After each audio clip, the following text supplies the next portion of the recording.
Oh no. Oh, let's see what our good friend Dennis Prager has to say about the election, okay? Hi, everybody. I'm Dennis Prager, and I want you to know exactly the chronology of events. And that I do like his dog.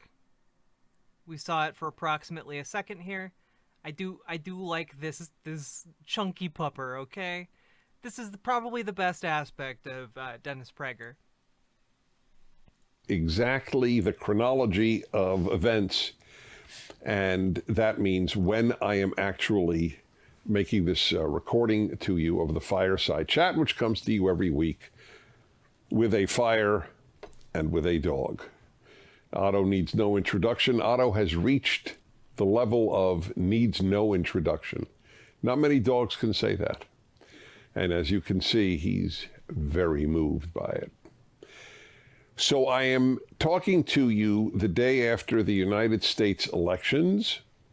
As of this moment, there is no declared winner, though it looks like it will be Joe Biden who will be the declared winner. And I am torn over how to approach this because I can't ignore it. Obviously, it's a world event. An American election is a world event. I mean, there's no denying it. Everyone in the world who follows any news follows American Man, he sounds so sad and defeated. I love this. politics, or at least certainly on a national level. So I would like to offer a few thoughts to you at this time, in no order of importance and truly spontaneously, because I have not yet come to peace with my own emotions on the issue. I wrote a piece, which I think you should all take a look at. It has now just been put up at Real Clear Politics. Real Clear Politics takes what it considers the best columns left and right. It is not a political place. It takes the best articles in its opinion, and it took my piece, which is titled Hatred of Trump versus Hatred of the Left. That in effect, that is what the vote in America was about. And I always make the point, when I talk about the left, I'm not talking about liberals. Uh I'm huh. always asked, what is the difference between liberals and leftists? Uh So, huh. in a nutshell, just a few examples. You can watch and should watch my PragerU video on the difference between liberalism and leftism, or liberals and leftists, however it's titled. And I have an article on the internet the same. On race, for example, liberals believe in racial integration. Leftists believe in racial segregation. Leftists believe in all black dormitories. What the fuck? No, like, actually, what the fuck? This isn't a position that leftists have. Like, you guys get that, right? There is, however, a difference between a minority choosing to want to have a space where they can voice their concerns freely versus get out blacks. You know, there's a difference between that. It's a different the difference between being marginalized by the majority and wanting a space to yourself because the majority permeates everything else. Oh yeah, this is what a fully developed brainworm looks like. Yes, true. True. The Ku Klux Klan believes in all black dormitories. Liberals oppose all black dormitories. Liberals believe that we should all be race blind. Leftists believe that race blind is a form of racism. It is. It is. Now part of the problem is I have food in my mouth. And I can't properly reply to this right now. However, race blindness is a way of perpetuating bigotry. Now, if that doesn't make sense, let's use an example, right? And I've heard this example used, so I'm going to use it. I'm stealing it. If you start a race, right, and halfway through the race, you're neck and neck, one of the other racers takes out a Glock and caps you in the knee, right? And then finishes the race, and the refs are like, well, you can't use Glocks anymore. That's not... It doesn't seem exactly fair. We're outlawing the use of guns during this race. And you're like, okay.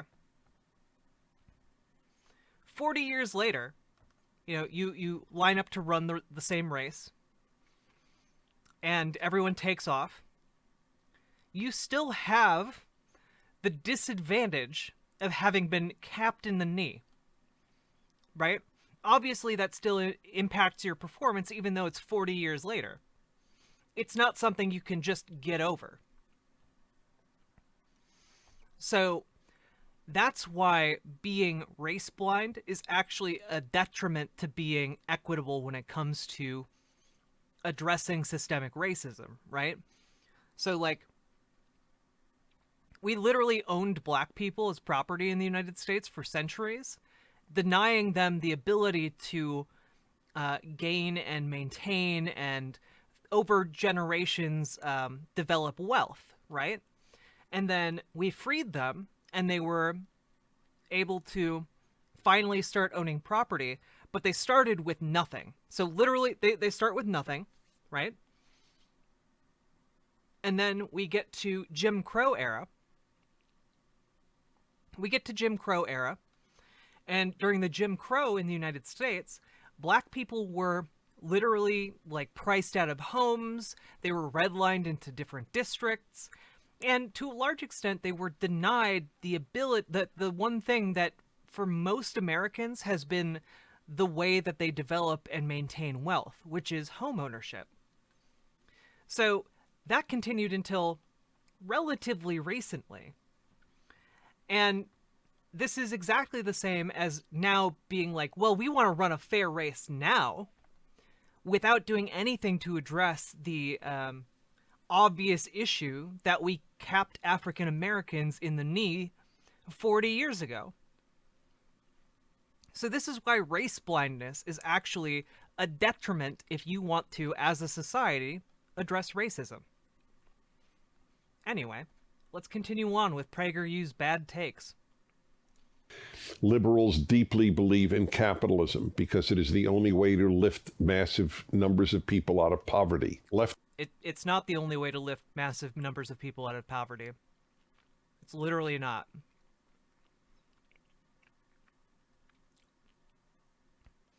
You know what would do a better job of that? Socialism, because it more equitably distributes the profits of labor. Leftists have always opposed capitalism. Let's see. The liberals believe, as Lincoln did, that America is the last best hope of mankind. The left believes that America is an inherently racist, deeply flawed society, and that the West is not any better than any other civilization. Liberals have always been... The West is not a civilization. The West is like... What... Are you talking about South America? Are you talking about several entire continents? What are you talking about when you're talking about the West, right? Western civilization tends to be a catch-all for several large groups of different civilizations. Unless, by the West, you mean American hegemony.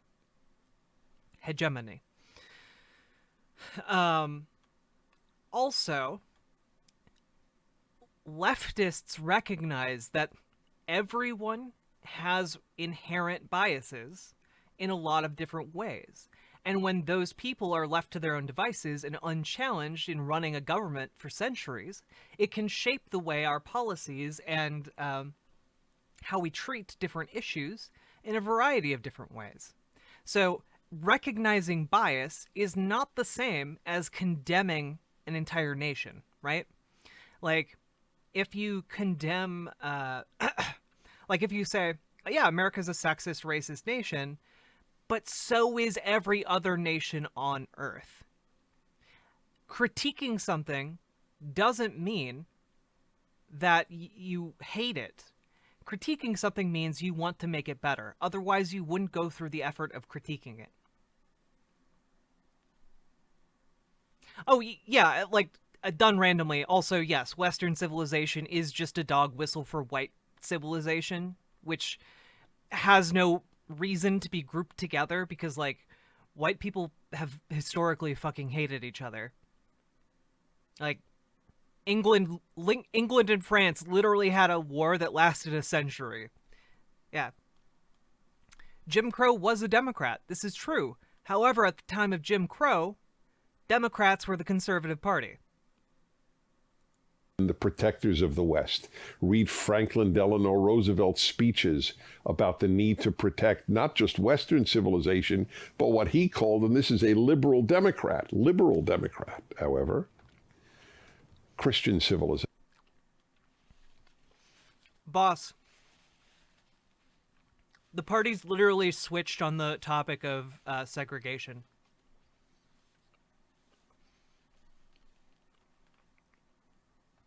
Like the issue of segregation caused the parties to flip political alignments.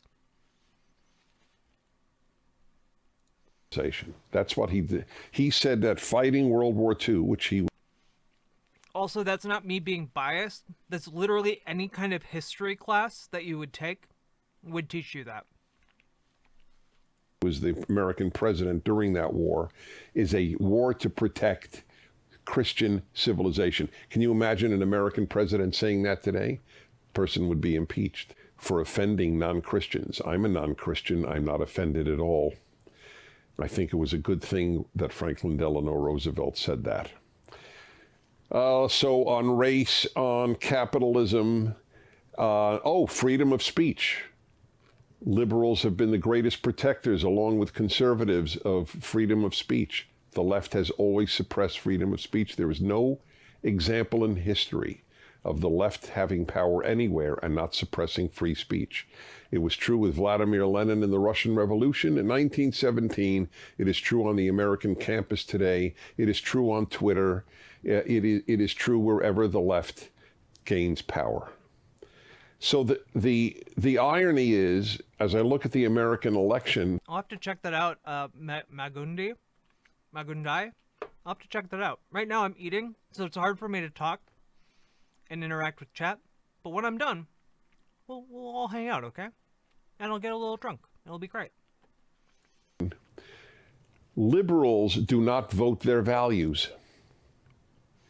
True. And by the way, limiting the First Amendment and free speech, not something I'm for, even as a socialist. I think those were mistakes. Though I will say, in the case of like both Cuba and the USSR, the methods they took to gain control over the state were revolutionary rather than evolutionary. I'm an evolutionary socialist. So like when I say I'm not in favor of infringing your freedom of speech, I mean it. When a revolutionary socialist, for example, is trying to take power, they will use any and all means, including violence, to achieve it. Now, I don't agree with that method, and I would prefer to gain power via peaceful means.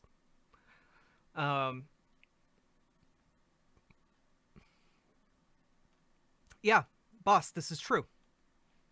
This is true. Democrats opposed giving black people civil rights. And then the party switch happened.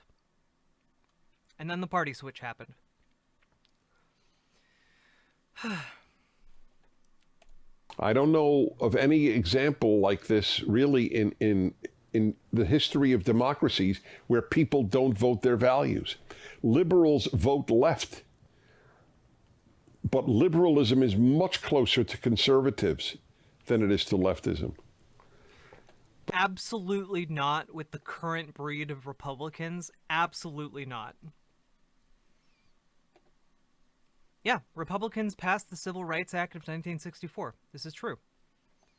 But liberals are weak or naive and don't understand or don't want to fight the left, which is the biggest battle there is. Anyway, read my column, and it will explain a lot of the American election. Now, one other thing. We have an election day. It's the first Tuesday in November in America. That's our election day. Until very recently, that was it. You voted on election day. Then they allowed absentee ballots. So people who knew they would not be voting or could not be there to vote physically on election day or incapacitated and they couldn't get to a polling booth, they would request a ballot. And they would have an absentee ballot, which had to be postmarked prior or arrive prior, either one, whichever the state passed, and be counted as a vote. Now you can vote in many states 6 weeks before Election Day, rendering Election Day a meaningless term, right? If you can vote in September and Election Day is November 3rd, it's absurd. It's not election day any longer. It's election month or election season, but it's not election day. And then the worst, the sending out of tens of millions of ballots to people who never requested them.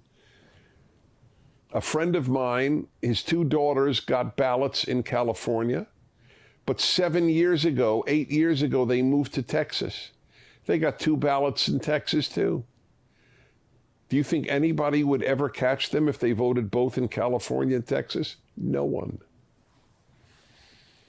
How could there not be, forget deliberate fraud. I'm not even talking about that. How could there not be a massive amount of nonsense when you send out ballots to people? True, downset hut. I agree. Republicans are not necessarily the same as conservatives. However, conservatives broadly support Republicans. Now, the issue is, I would normally agree with you that Republicans and Democrats largely are both attempting to appeal to liberals, in which case both parties generally tend to represent a liberal point of view. However, I would argue that over the last 4 years, Republicans have gone increasingly farther afield to the right through the ranks of conservatives and are slowly hitting up against fascism. Yeah, the first black Republican senator was elected in 1871. Then you want to know what happened? You want to know what happened after black senators and legislators started getting elected? The Ku Klux Klan started hanging them and harassing them out of towns and killing them. So, yeah, then you have the era of Jim Crow. The era of Reconstruction heralded the beginning of black people in politics, and then Jim Crow happened and kicked out all the black people out of politics, largely disenfranchised and disempowered black people, and that's why you had to have the Civil Rights Act in the 1960s. Downset hut. No, the Democrats have not gone extremely farther to the left. That idea is silly. I'm farther to the left. I am a socialist, and I can tell you Democrats have not gone far to the left. Democrats started the KKK. True, because you understand things change over time, right? It's because they were the racists back then, and now because they were the conservative party. They wanted to conserve the old way of life and the old way of thinking. And the old way of thinking at that time was that black people were inferior. Yeah, they were conservative. And then the parties ideologically switched so that Republicans became the conservative party. This isn't a hard thing to figure out. Tea Party started in 2007 and 2008. It was quickly taken over by super PACs called the Tea Party, who have yet to be investigated. Yeah, super PACs are bad, and we should not have them. The Democratic Party did not start the KKK, though. The former Confederates did. Guess which party loves the Confederate flag? Yeah, well, but here's the thing. Like, the Democratic actors at the time did start the KKK. And those Democratic actors were former Confederates. But over time, things happened, and in the 1960s, the parties ideologically switched, largely over the topic of segregation and so on and so forth.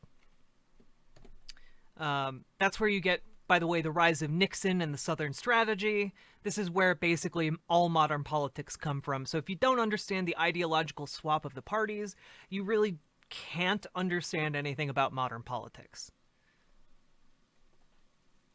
What if they died in the meantime or moved in the meantime to another state as this man's daughters, or will register to vote at a poll and then send in their ballot as well? How do you know that they didn't? They check the ballots. That's how you know. They check the ballots when they count them. That's how they know.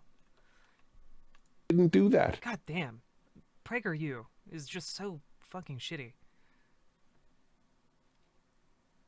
Right, like, not the institution of the Democratic Party did not start the KKK. This is true, just to be clear. And the institution of the Republicans didn't start the Proud Boys, though there was significant overlap between both the KKK and Democrats of the era and Proud Boys and Republicans of this era. Is every ballot checked? Yes. In any event, That's how the whatever counting the works. case, it invites results that will not be trusted by at least half the American people. Probably because you're making this And that's dumbass not video. healthy. So if you believe, as I do, that leftism has ruined everything it touches, I mean everything, the latest is sports and science, but before that, every institution. Wait, PragerU, can you please elaborate on sports? How leftism ruined sports? University, the high school, the Also science? Sorry, what? elementary school, music, art, architecture, late night television, All of these things have always been made by leftists. Conservatives make shitty versions of all of these. NFL, the NBA, that's the National Football League, the National Basketball Association, Major League Baseball. Whatever it touches, it ruins. It's a force of chaos. It's a tsunami of destruction. And yet, there is a generation. How much you want to bet a leftist made these figurines up on his wall? How much you want to bet leftists wrote all of the fiction books he loves? I'd bet a lot. That has grown up now in America. Yes, can we ruin capitalism next? I agree. I'm not talking about 20-year-olds. I'm talking about my generation. Grew up after World War II and was not taught about the horrors of communism, only the horrors of Nazism. And so they... What?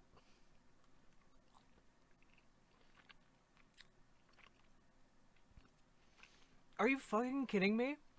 He's saying his generation didn't learn about the horrors of communism? They literally lived through the Cold War and the Red Scare. What the fuck is he talking about? This is like insanity. They don't know how terrible it is. They don't know how bigger and bigger government means less and less liberty for people. And also, I do need to emphasize that PragerU, Dennis Prager is not A, an educator, or B, anything of any kind of significance. He's a former radio show host who founded an organization with his name that masquerades as a university. He gets his funding from, like, billionaire conservatives. Like, come on, guys. Boss, why are you saying wow, Jack? I didn't do anything to you. They don't value freedom. People don't. I just read a poll that 3/4 of Americans, I don't know if it's true, 3/4 of Americans support a lockdown because of COVID-19. If Wait, that's what? true, it's truly is. They don't know how bigger and bigger government means less and less liberty for people. And they don't value. I'm not saying I'm not saying he's not a professor, he can't teach. What I am saying is he's not a professor and he founded an organization that masquerades as a university. I think there's a big difference between like passing on your life skills and founding an organization that is a fraudulent university that professes to teach people things when you have no background in education and just spout random bullshit all the time. Freedom. People don't. I just read a poll that 3/4 of Americans, I don't know if it's true, 3/4 of Americans support a lockdown because of COVID-19. If that's true, it's truly a different America than the one I grew up in. Yes, two World War One's worth of people have died in our country so far. What the fuck are you talking about, old man? If you're so eager to get COVID, just go out and catch it. It's not that hard. We had 100,000 cases in one day. God. I remind you that in 1968-69, there was a terrible virus in America. I I just need to say, I love how he references World War II as if that didn't take enormous sacrifices in order for us to win.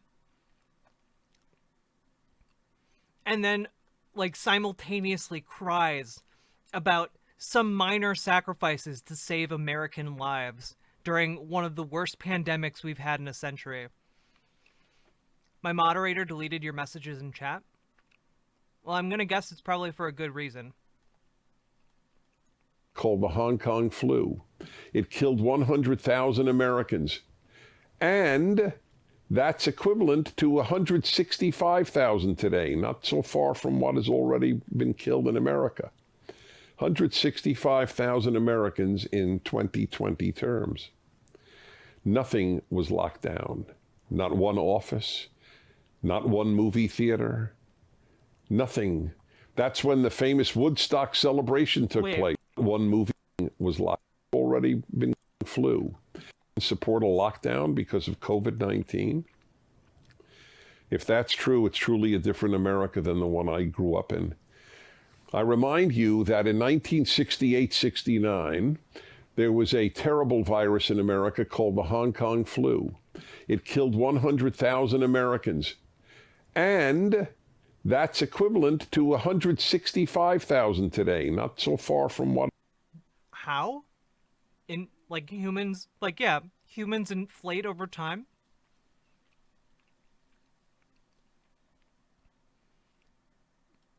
Oh, percentage of the population? Well, it's still not comparable because we've lost like 100,000 more people than that. So, like, yeah, maybe back in 1969 we should have shut down things. Maybe that would have been a good idea. Less people would have died. Maybe we didn't have a good pandemic strategy. Has already been killed in America. 165,000 Americans in 2020 terms. Nothing was locked down. Also, I'm willing to bet if I look this up, it's not as simple as how he's describing it. Not one office, not one movie theater, nothing. That's when the famous Woodstock celebration took place. Not only was there no social distancing, the whole purpose of Woodstock was to have no social distance between you and your girlfriend or boyfriend or whatever friend you met at Woodstock. Why is that? Why was America so different then? Because it understood there was a much more realistic view of life.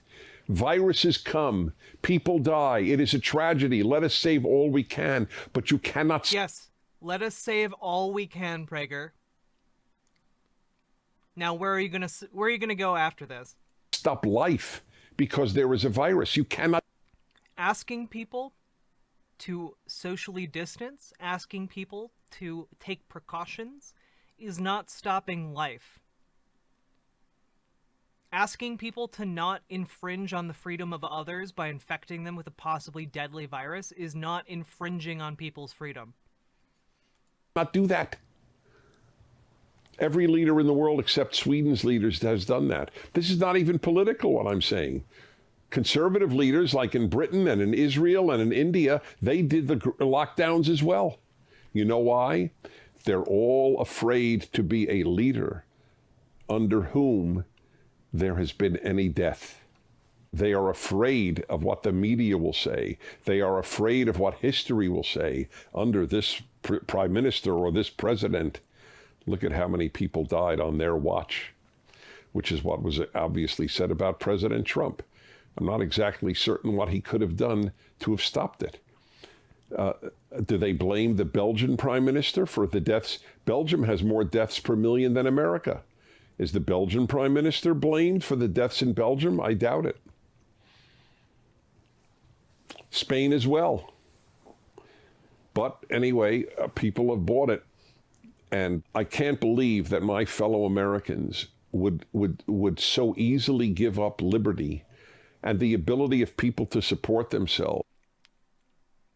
Also, estimates of this flu that he's talking about, the Hong Kong flu, range from 34,000 to 100,000.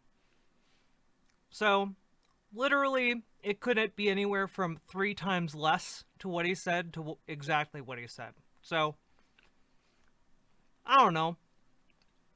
Seems like at the time it wasn't considered that big of a deal because the mortality rate was extremely low. In fact, it goes on to say the mortality rate was considerably lower than comparable pandemics of the period. Anyway, continuing on. And bankrupt so. Yeah, Wikipedia says, Wagonator, if you have better information, feel free to present it, okay? Otherwise, don't expect me to be a virologist. I'm just as educated as this guy. He doesn't have a virology degree. Oh, I'm sorry. I'm sorry. I should have deferred to Dennis Prager, the head of a fake university. Of course. Also, Wagonator, you think the IMF is like a globalist conspiracy. I wouldn't be talking, my dude. So many business owners and so many people who have a salary. A man called my radio show today. Hey, Wagonator, here's the thing.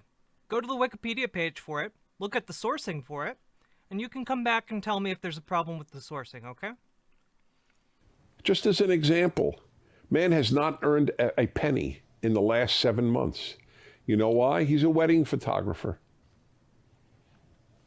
That's it. There would be a lot more weddings if the government didn't suppress them. So you'll say, well, some people might get COVID. And I say, that's correct.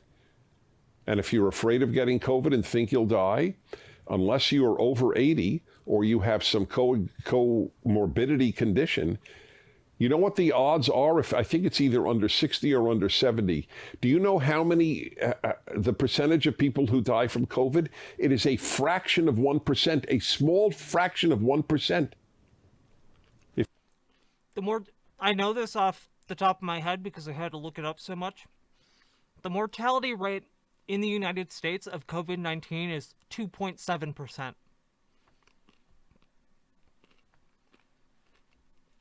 If you're under 30, you're more likely to die in a car crash than from COVID. Why can't they go to a wedding? And this guy make a living photographing it. This is the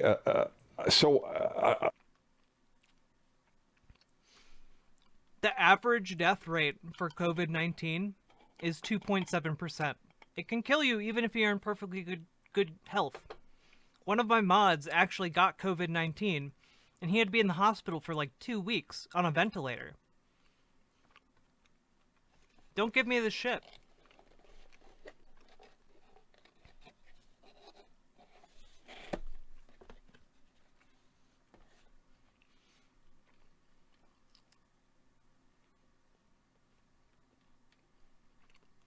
Exactly, it's a death cult. These people go out of the way to justify these deaths. It's weird.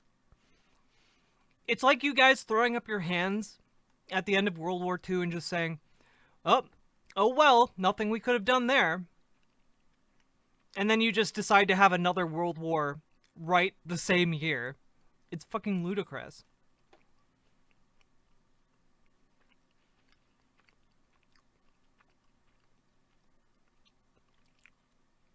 Hey, Wagonator, you do know that there are more than two genders, right?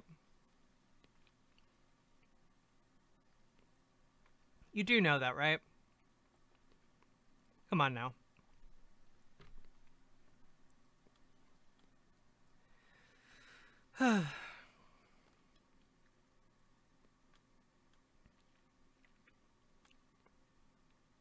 Yeah, exactly. There is a difference between sex and gender.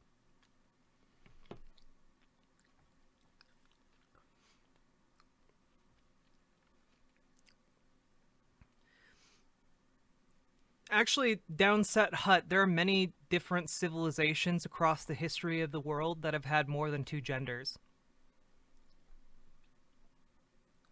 Yeah, Wagonator, look, I love you and I support you, but also you're like a wackadoodle conspiracy nut. Like you know that I've let you be in here for a really long time, right? I've humored your requests to see different videos, and nothing you have presented actually proves anything that you think it proves. And you tend to be wrong about almost everything we talk about here.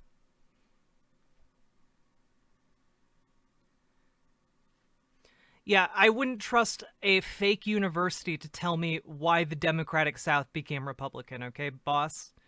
Maybe actually look up an academic from a real university to tell you why that is. How'd that work out for Native American tribes? Are you saying Native American tribes were genocided because they had more than one gender? Wagonator, are you stupid as fuck?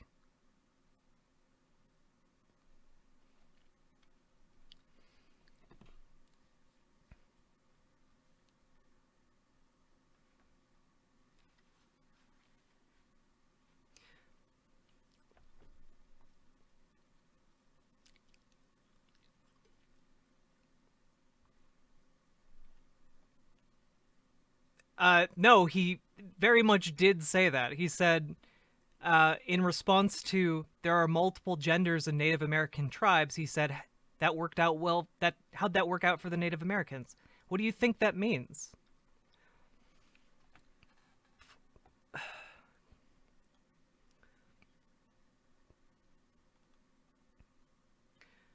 My dude, if you're like you understand if you're arguing that a dictionary says something different than like what like the general scientific consensus is, you're kind of just like really dumb.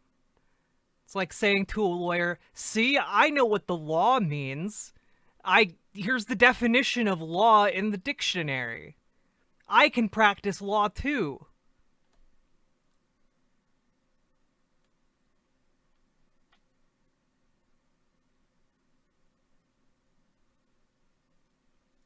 Okay. I'm sorry. I'm being a little touchy. I'm also a little drunk, okay? I'm a little drunk.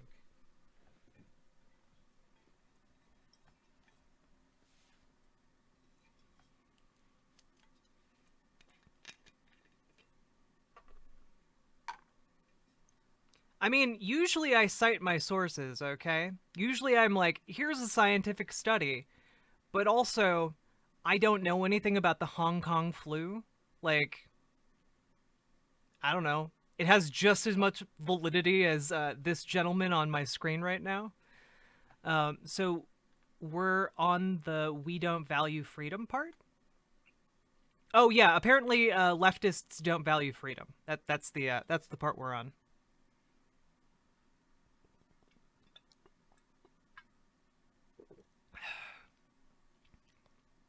I do not have enough whiskey for this video. Whew.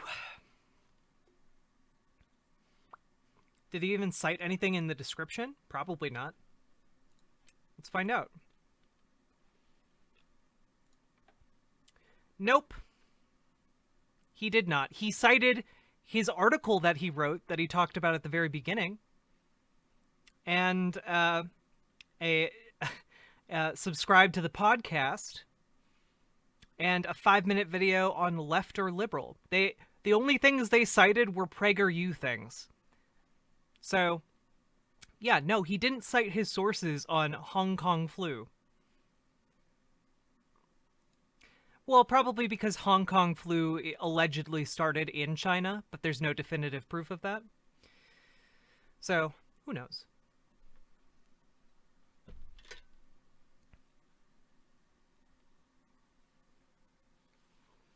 Oh yeah, Dennis Prager's a load of shit. Like, obviously, guys, this isn't even a real university. And he had almost 3 million subscribers. Fuck me.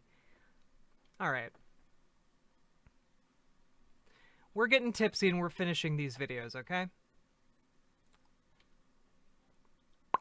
And I'm gonna turn my camera back on because I'm done eating for now. For now, I say.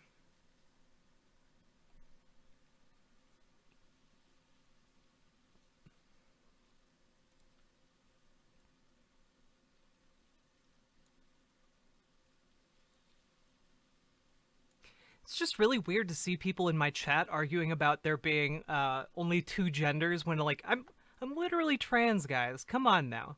We should be beyond this, just by default.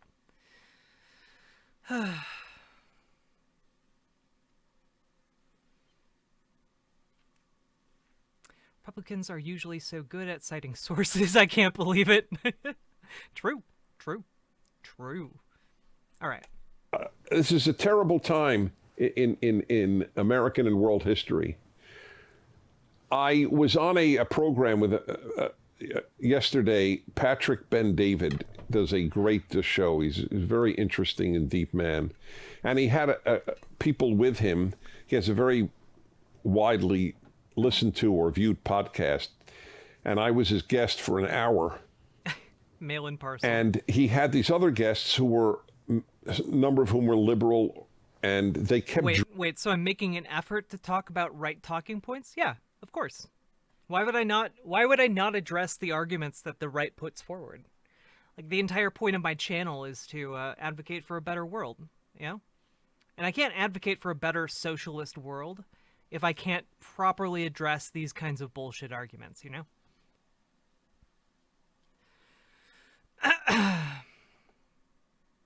Yeah, I was expecting more arguments about gender as well, but so far it's been pretty decent. That's so 2018. I don't know. There are a lot of, like, really ignorant bigots out there, you know? Drilling me with questions, and they said, well... Ooh, drilling you with questions. Dennis Prager, you dog, you. Wait, can we agree? Can we just agree you can do what you want and people are taught to respect others and no one gets pissy about things? I don't think that's okay. Yeah, no. You guys should just understand gender. Like, that's the bottom line, right? Like, just understand gender. And then we solve that problem by you understanding the issue. Well, no, we know that the right cares because when we go outside and interact with people like you in public, we get shit on, you know? Like, the lived experience of trans women tends to be that these things are actual things that you care about. So, like, yeah. I'm the one who needs to deal with the results of what you believe. And if it was as simple as live and let live, that'd be great, but it's not. And I can tell you it's not because I've had these experiences, and most trans women I know have had these experiences. I name sources. I'm literally trans. That's my source. Me. I'm trans. Me. When? When? Holy shit. You guys are weird. Also, I agree. Chicks with dicks are hot. This is true. I mean, but gender seems to change all the time. Exactly. People, like, men were considered men in France in the 1600s if they wore high heels and flouncy skirts. You know, like, our definitions of what these gender roles mean change drastically over time. Some civilizations have had 17 different genders, and we can have as many genders as we want because it's a social construct. Yeah, I'm trans. Hi everybody. I'm trans. Hello. I don't make a secret of it, by the way. Like, it's on most of my social media stuff. Um this guy argues like an amateur. You can find someone better to argue with. Just saying. Well, true, obviously. I'm straight as fuck, but chicks with dicks get me going. That's because they're chicks, my dude. It's because they're women, and women get you going. Tons of straight men are into trans women. Tons of them. And I know because I have them in my DMs. All day, every day. True, pizza rolls, not gender roles. Name someone who shames trannies that hasn't been dismissed by the right. Just so you know, Besart ist kills. Bestart, I can't pronounce your name. Just be warned that tranny is actually a slur, so please don't use it in my chat, or you will be banned. Okay? Don't say that, please. Please name someone that trannies who shames trannies that hasn't been dismissed by the right. Steven Crowder.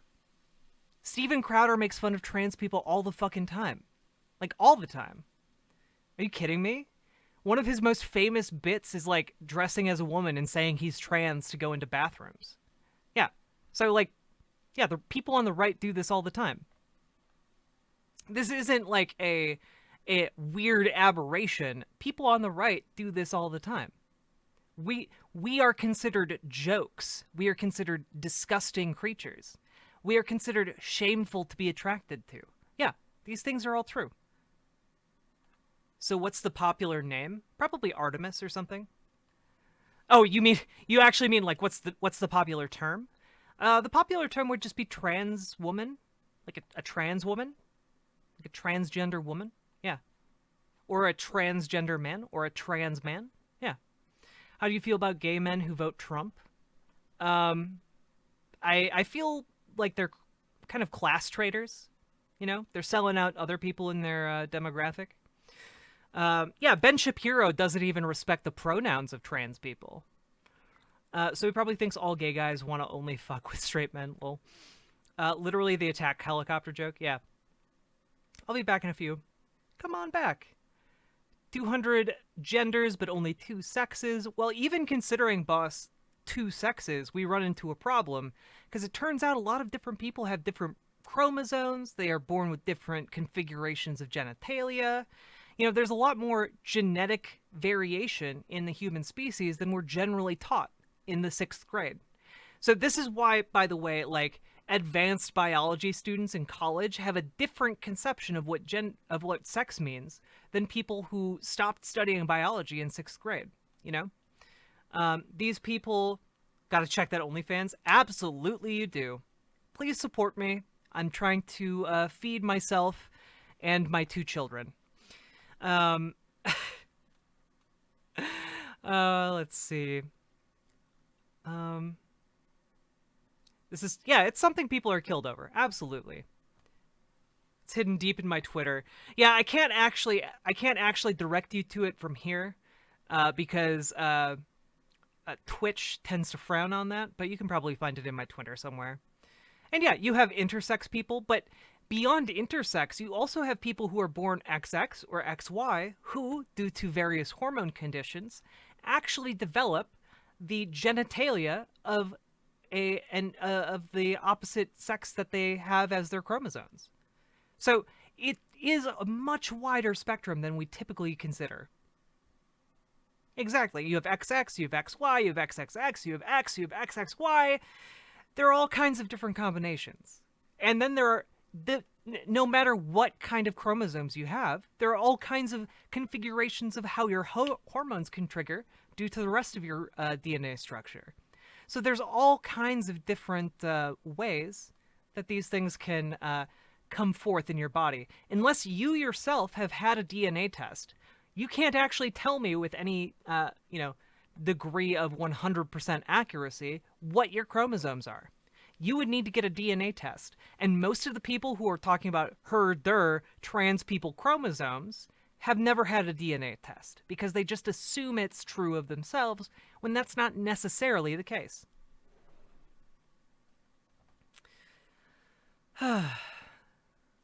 Sorry, it's 2 a.m. Gotta sleep. Good night, boss. Have sweet dreams, okay?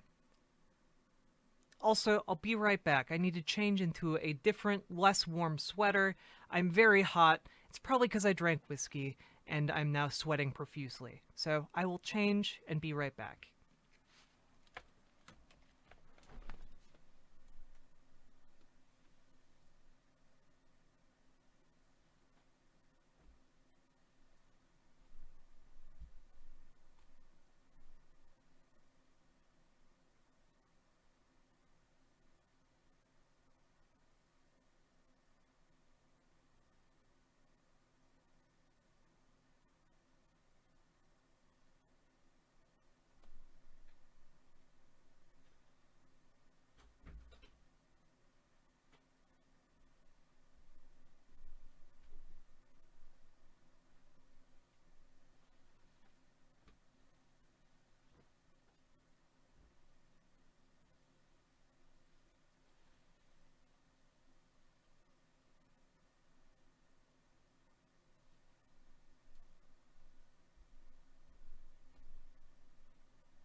Here we go.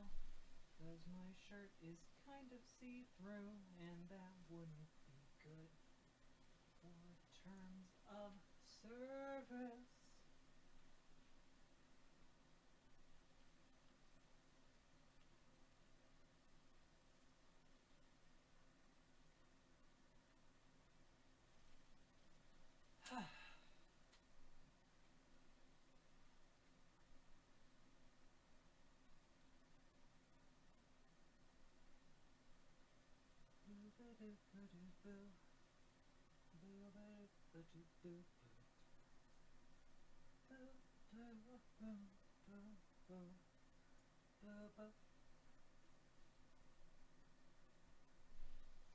All right.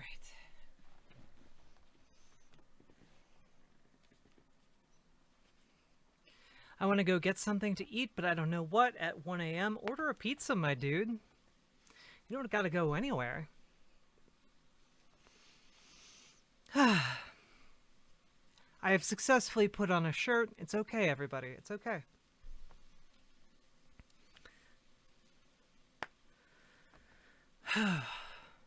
um...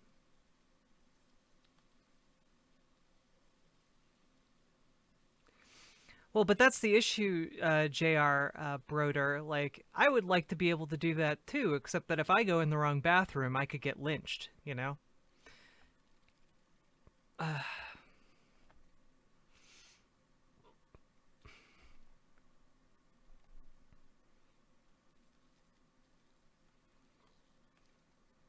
Can we all just take a shit in whatever bathroom we like? Yeah, I would absolutely advocate for that, by the way. We should just have non-binary bathrooms. I agree. You know, just transition the pardon the term, transition the men's room into stalls. Problem solved. I've never got why men like to use urinals anyway. It seems weird to whip your dick out next to other guys.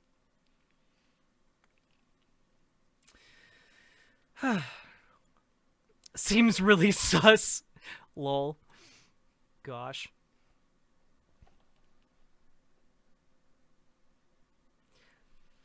True. Sus for straight guys. Not as weird for gay or bi men. True. True. True. Convenient. Y'all are funny tonight. Everyone left. You all left when I went to put a shirt on. What's with you guys? I don't understand you people. Just when it was getting interesting to talk with you all. Most trans people are so afraid of transphobes going crazy that we just avoid public bathrooms. Yeah, it's actually a huge problem. Like, guys, if you're not aware of this, but trans women in particular tend to have a much higher rate of kidney failure because we hold in our urine when we're out in public to unhealthy degrees. Like, trans women will go out way, way, way out of their way to not pee because they're afraid of what might happen if they need to pee in the wrong restroom at the wrong time in front of the wrong person.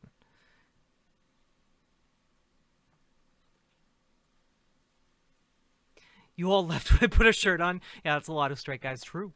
All right, let's finish this video. We're only a third of the way through this bullshit. What about you and a mask? Do you wear a mask? And I said, well, I spoke at a rally this past weekend in Beverly Hills, California, and I must have taken a photo with 50 people. I put my arm around them, and they put their arm around me, 50 strangers. I must have hugged 50 strangers, shaken hands with 50 strangers, no masks. And By the way, Dennis Prager, do you think that maybe you holding an event in Beverly Hills, an extremely affluent area... Stereotype Steve! Hello! How are you doing? I missed you too, buddy. You all should follow him. He's really great, and he's really good at smoking meat. And I don't mean that in a sexual way. I just mean it in like a straight, like actual cooking the meat kind of way. You should follow him, especially if you're interested in like food and stuff. Yeah, if you're lucky, he might sell some to you, you know? Or send you some if you're extra lucky. It is, and I can say this firsthand, delicious. Yeah, for real. This guy's like a smoking meat award winner. Just streaming some DDO. Hell yeah, friend. That's awesome. Just subbed on OnlyFans. I might be busy for the next week. Hell yeah. I'm glad that... I hope that you enjoy the content, by the way. But can you smoke meat in a gay way? Well, anyone can do that. Amazing. Can you smoke soy curls? Dude, this guy's smoked watermelon before. He can smoke anything. And I mean anything. And allegedly, the smoked watermelon is pretty tasty. We just broke 30K? That's amazing! Awesome! I was over at the Game Informer stream for a while today. Yeah, it was some good stuff. Here, do you guys want to see Stereotype Steve? I'm a little drunk. I will show you my friend Stereotype Steve, okay?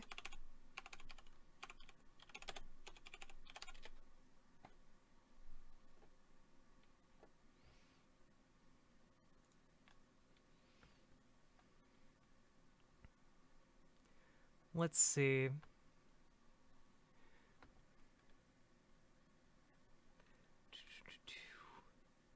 Images.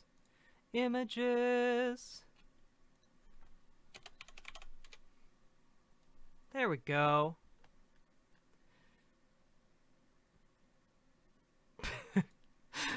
is a good one.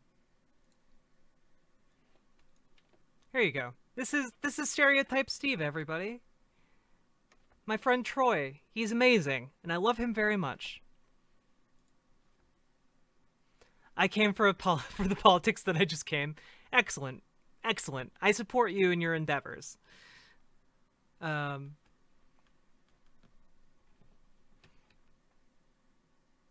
Miss playing D&D. I miss playing D&D too. Honestly, I miss physically interacting with people. All I've seen for like the last 8 months are my family members, like my immediate family. That's it.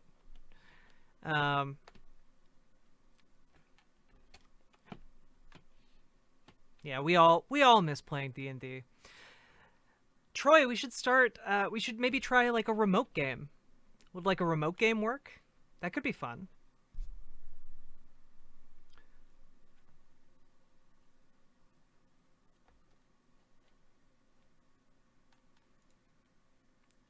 Boop, boop, boop, boop.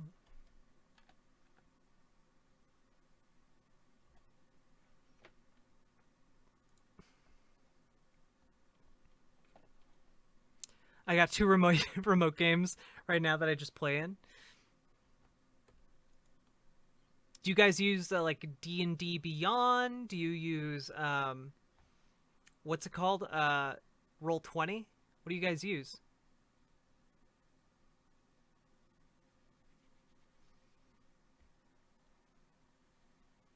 Mod D&D game when?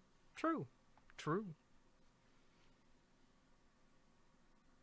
One game uses Fantasy Grounds, the other uses Foundry. How is Fantasy Grounds? Is that good? Is it easy to use?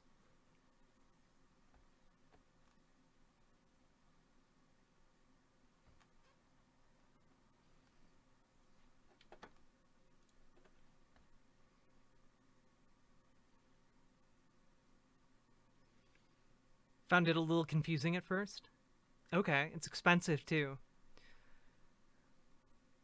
Is it confusing in a way that like pays off later once you learn how to use it effectively?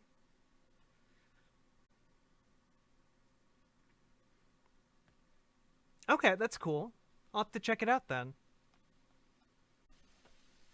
All right, here we go. Life is to live. I think that the purpose of life is to live fully. I'm gonna have another drink. You know whose purpose of life it is? Okay, yeah, that's your purpose of life, Dennis Prager. But you know what your purpose in life isn't? To spread a deadly disease to several other people who could die. That's the issue. This thing doesn't just affect you. That's the problem. It affects other people. I wish these people understood that their actions actually have consequences to other people. But they view it as an infringement of their rights. It's whack. It's wackadoodle. We're talking wackadoodle politics now, people. Also, I'm going to have another drink.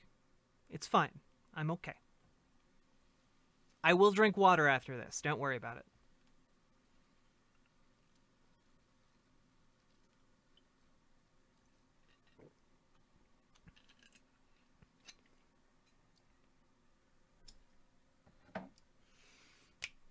What actions have consequences?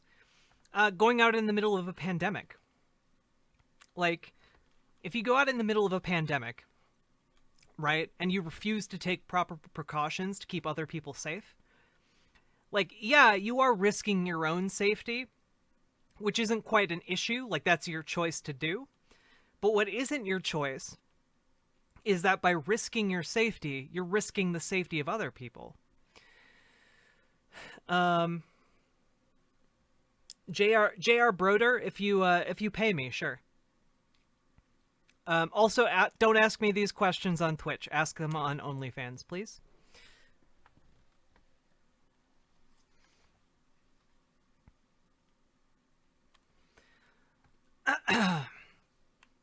Thank you for the prompt moderation.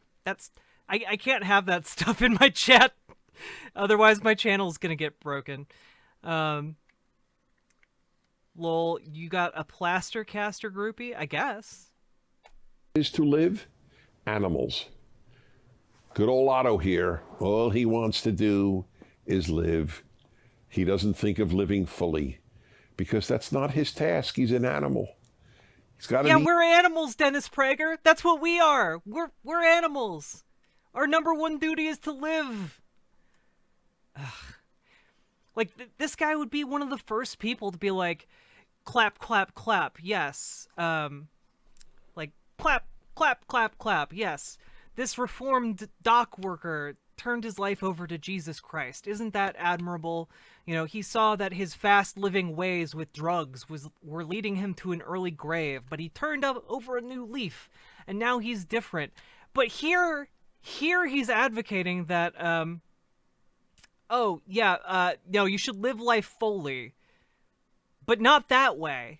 But you should live life fully when it's a pandemic and it's like, throw yourself into the meat grinder for the economy, please. Bruh, animals don't want to live. They goofy as fuck. Yeah, exactly. Easy in that way. I want to live fully. Of course I want to live long. I love life. I'm crazy about it, and I enjoy it. And I love my family and my friends and my work and my grandchildren and my... I just have to look this up right now. How old is Dennis Prager? Let's find out. How old is Dennis Prager? Those are images of Dennis Prager.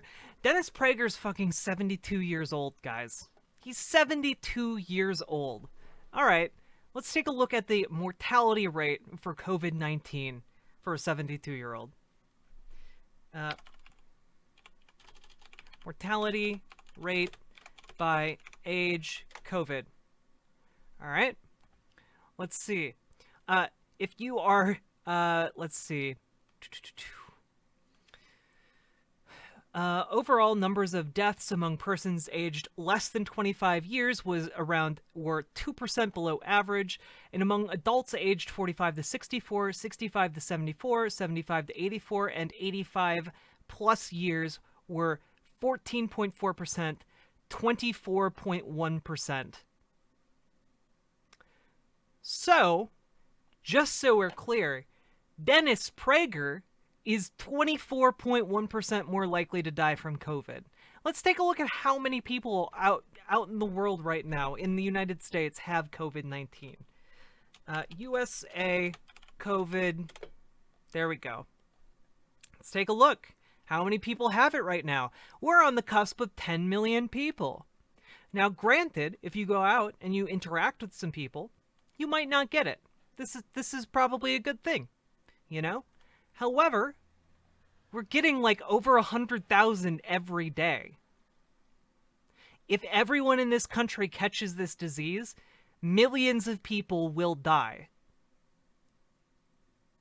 But Dennis Prager just wants to live life to the fullest. Aw, shucks.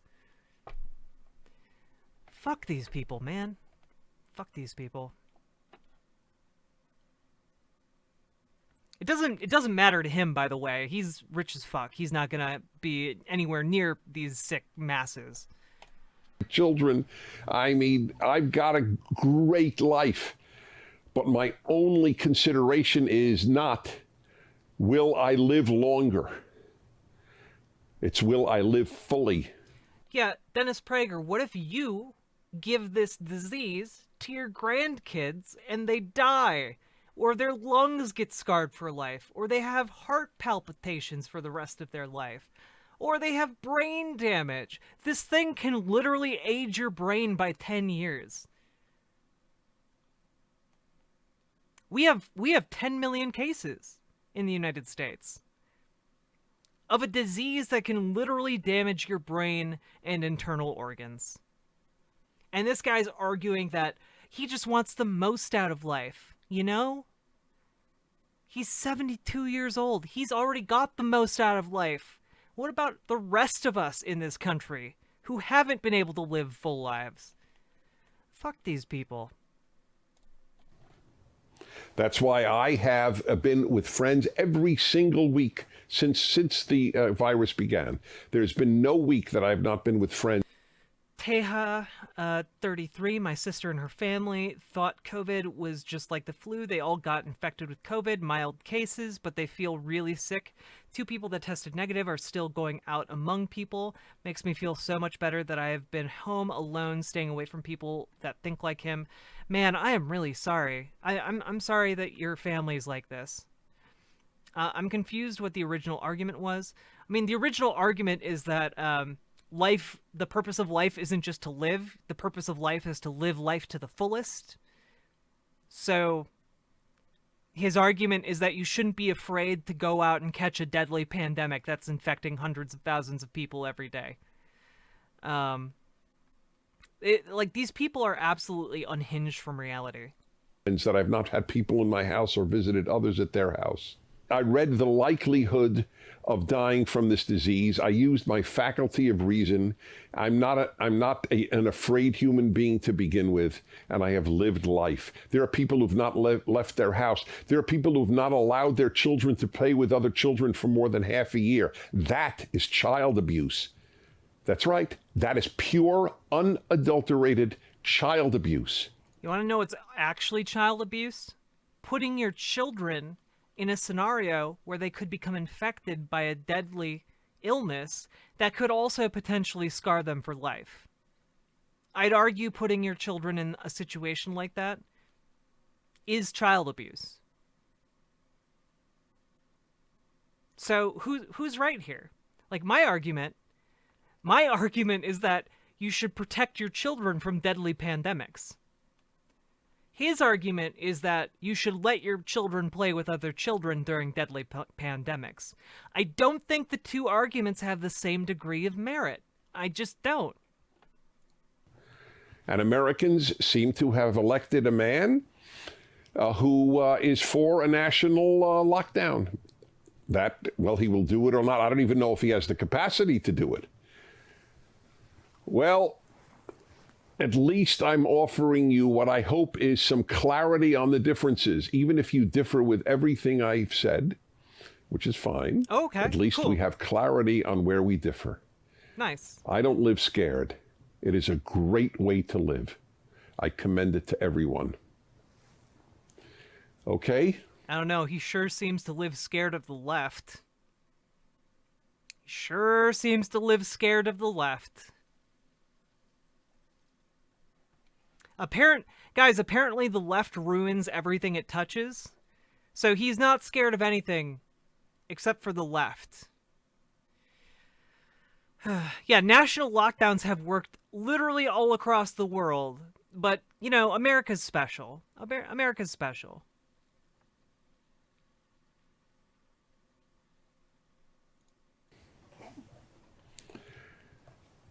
Let's... Hey, Wagonator, it's okay. It's okay. You have your guy in office right now. You know, the guy who bragged about seeing underage girls undress. And who is on camera pointing at underage girls at a party with Jeffrey Epstein saying, I like her, she's hot. Yeah. No, don't worry. That guy's still in office for another few months. Don't worry about it. Biden won't settle last 6 months in office.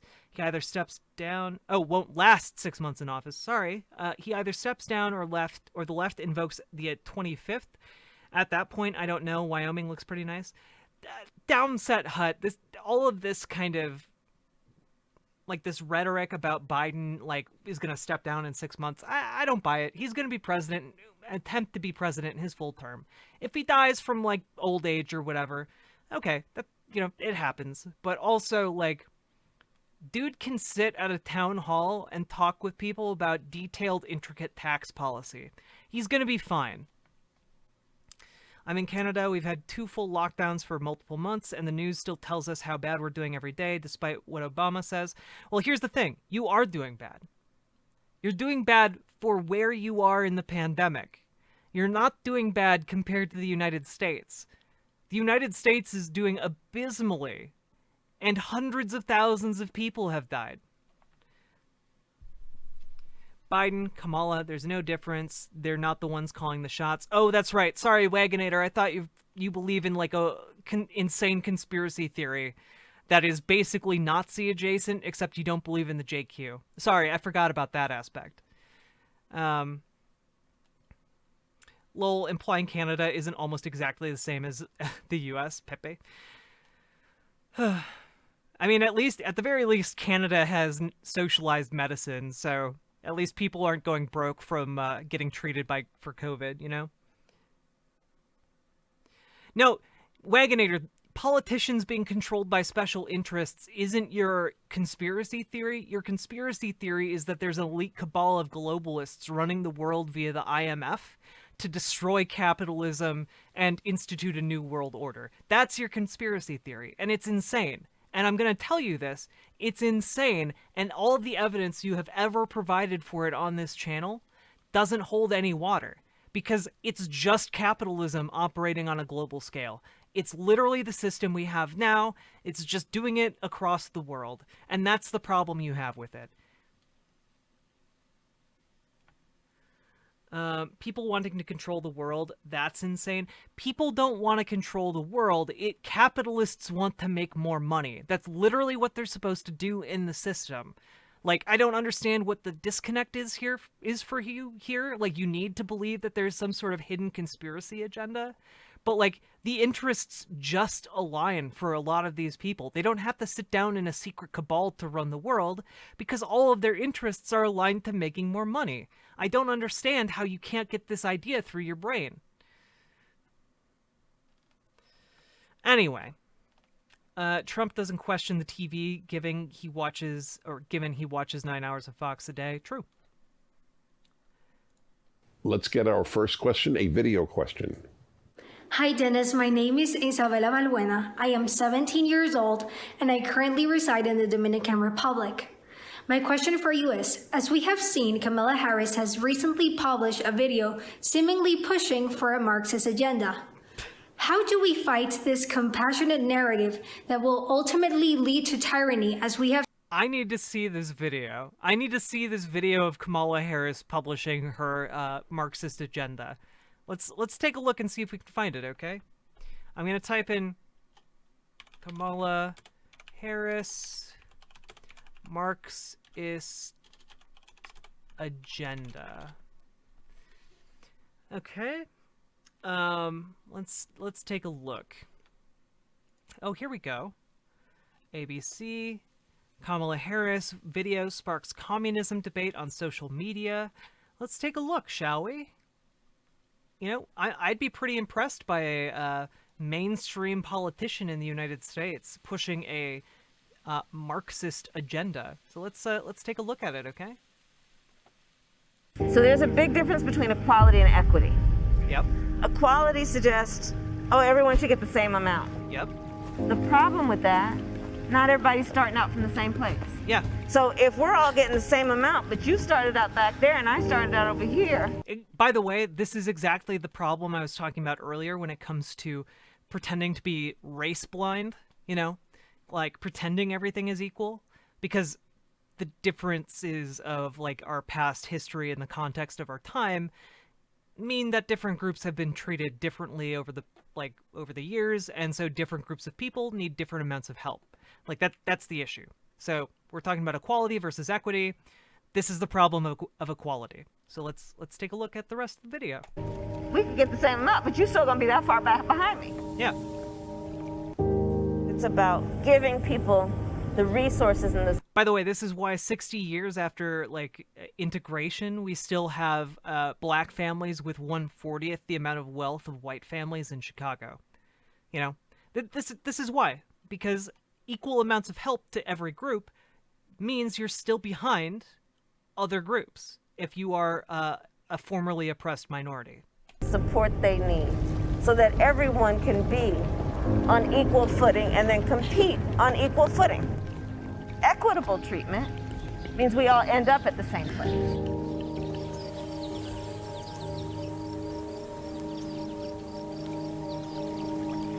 Damn. What a horrible Marxist agenda this is. Damn, guys, I didn't realize that Kamala Harris was talking about beheading the capitalists in this video. Oh boy. Wow. okay, this was great. Equality is a Marxist idea. Forcing everyone to be at the same place is directly from the manifesto. No. Equality is not a Marxist idea. Did you ever hear the idea all men are created equal? Do you remember that? One of the founding principles of the United States? Do you remember that? That predates Marx, my dude. Sorry to say, but if your idea of equality is that like she said, equality, it's Marxist, then I guess I have news for you, buddy. The United States is a Marxist nation. If that's your standard, then I guess we've always been a Marxist nation, and maybe we should embrace that. Equal doesn't mean identical. You're right, it doesn't.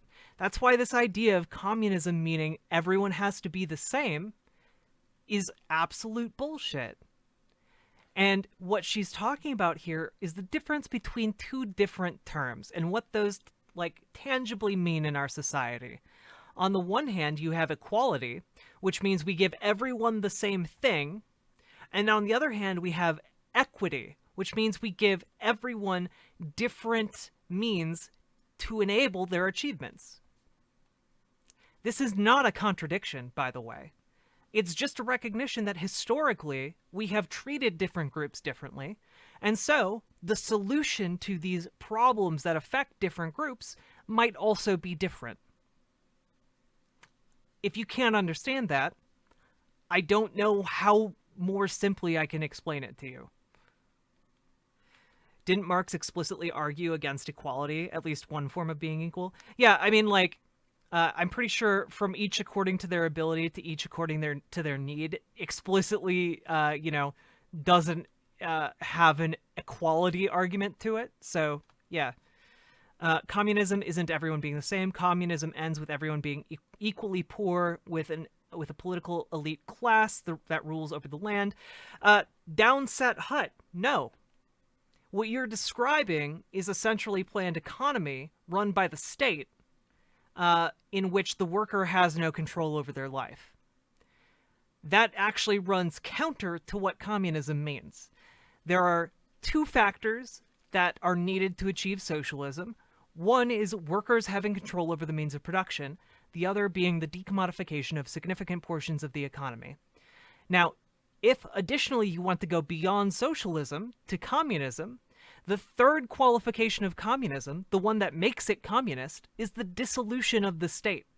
So you can't tell me that the USSR was communist when they never dissolved the state. You can't tell me that they were socialist when they never had workers controlling the means of production. The same with China. Neither of these countries did these things. These are fundamental to what makes these systems what they are. So, like, yeah, like you need to understand what the terms actually mean, because a centrally planned economy that uses the power of the state to control workers' lives is not socialism, and it's not communism. I also disagree with the fact that taking away people's private property is the same, or is a necessary component of capitalism or socialism. Bro, family is Cuban. We've seen it. It fails. Downset hut. Do you understand what the difference between an evolutionary socialist is and a revolutionary socialist is? Because if you don't, then you don't understand what you're talking about. Now, an evolutionary socialist seeks to enact political change via democratic processes. That's what I am. A revolutionary socialist seeks to control the state via violence in order to exert the power of the state to transition into a socialist economy. Now, unfortunately, when we look at the history of the world, revolutionary socialists tend to capture the state and then stall out at that stage. And instead of transitioning to a socialist economy, they tend to centralize their authority. They tend to exert control over workers. They tend to crack down on freedoms. They tend to become authoritarian states that engage in state capitalism. This is largely, by the way, what China does. Now, This is, by the way, why I also advocate against violent revolutionary socialism. I don't think that achieving power via violence is a healthy means or a stable means of achieving long-lasting change that genuinely affects our society.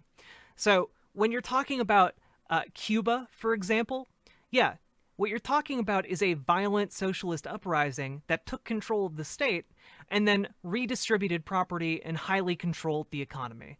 And that's not what I advocate for.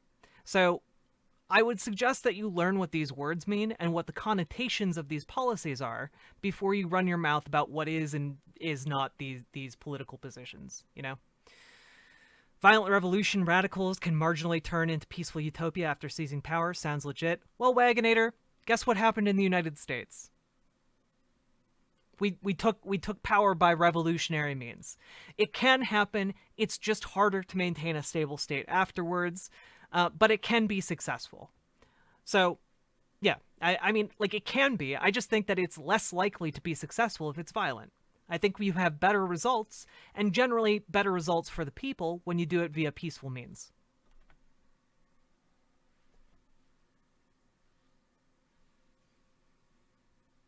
Unless you're saying that the United States is not a peaceful utopia, in which case my reaction to that is, well, then why don't we try and make it better? Which is evolutionary socialism. We should do that. All right. Anyway, now that we know what this lady is talking about, let's hear the position. What made the U.S. Revolution successful? Well, probably the intervention of several other states on behalf of the United States and the weakening of the British Empire. It was largely like a set of certain conditions that made the United States Revolution successful. However, there is like, and that's part of the other issue, is that socialist revolutions don't tend to be supported from the outside. Usually, socialist revolutions tend to actually unite like opposing capitalist forces against them. So like, for example, when Cuba had its socialist revolution, they couldn't exactly rely on like the US to help them have a stable nation after the revolution. Instead, they had to turn to the Soviet Union. And of course, turning to the Soviet Union entailed all kinds of different negative things. Like there are all kinds of knock-on effects to your political diplomatic situation. Yeah, the huge oceans helped too. Yeah. Wait, Riverboat Jack, you mean the Revolutionary War of 1776 involved violent revolution? Why doesn't everybody know this? Exactly. Exactly. Good night. I'll keep it down. All right. Oh, just a sec. I'll be right back.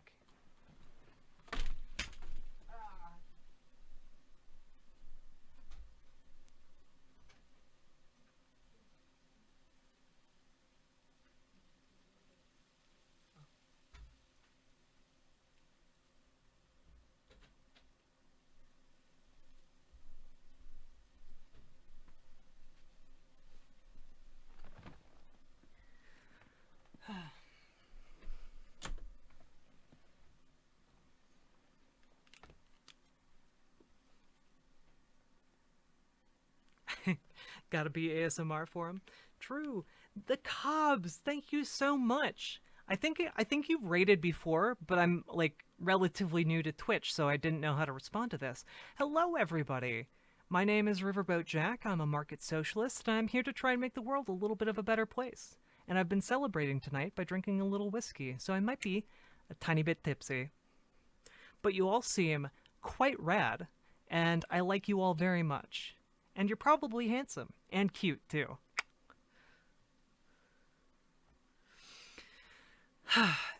Thank you very much for the raid, by the way. Well, good. I'm glad we have something in common, then. Got into the bourbon. Gosh, I'm just watching PragerU videos over here, okay? Getting upset. You don't know nothing about me, ma'am? I could be an ANCAP for all you know. I know you're not an ANCAP, because I've argued with ANCAPs, and they want to own me as a slave. So, hey. Howdy, howdy, howdy, everybody. Yeah. It's true. It's true. ANCAPs are terrible debaters. Yeah, it definitely shows up pretty quickly. They are not subtle people. They're simple but not subtle people. There we go. You got me. It's true. It's true. It's true. Well, we just watched a handy video that showed us how Kamala Harris is a secret Marxist. And this lady referenced it, and I guess PragerU is about to. Johnny Mills, thank you for the gifted sub. I'm very much appreciative of that, okay?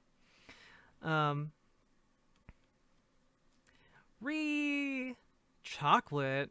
Did you say chocolate? Yeah, we're saying chocolate. Kamala Harris, literally a pedo protector. She, The Intercept covered it a year ago. Yeah, I mean, like, Kamala Harris is not a Marxist, but this 17-year-old girl thinks that she is. Let's hear what this 72-year-old man has to say about Kamala Harris's Marxism. Okay, let's see. Let's all be amazed and wonder at the situation, and also this extremely tubby dog that is the sole redeeming factor of Dennis Prager's videos. I've seen throughout history. Thank you and have a nice. And I currently. I'm gonna back it up a little bit here. Okay. Let's get our first question, a video question. Hi Dennis, my name is Isabela Valbuena. I am 17 years old and I currently reside in the Dominican Republic. My question for you is, as we have seen, Kamala Harris has recently published a video seemingly pushing for a Marxist agenda. How do we fight this compassionate narrative that will ultimately lead to tyranny as we have seen throughout history? Thank you and have a nice day. Okay, well, few things about this. Ultimately, I don't think that Marxism leads to tyranny. So, part of the premise of this question is just wrong, right? But let's see what Dennis Prager has to say. Yeah, I'm a bit confused about the Dominican Republic bit, but also this 17-year-old seems extremely well off given that there's a chandelier in the background. But, you know, I don't want to make any judgments. Let's hear what Dennis Prager has to say, okay? Isabella, how do you speak English so well? Oh my... Fuck. Guys. What? What? I haven't watched this video, guys. I didn't know that that's what he was about to say. Holy shit. You're so articulate for an ethnic woman. Whoa. Guys. Guys, the very next topic is why can't racism be illegal? Play it back? Yeah, we'll play it back. That was incredible. Here. And I currently reside in the Dominican Republic. My question for you is, as we have seen, Kamala Harris has recently published a video seemingly pushing for a Marxist agenda. How do we fight this compassionate narrative that will ultimately lead to tyranny as we have seen throughout history? Thank you and have a nice day. Isabella, how do you speak English so well? I can't. I can't deal with this. Yeah, PragerU's a right-wing YouTube channel. I can't.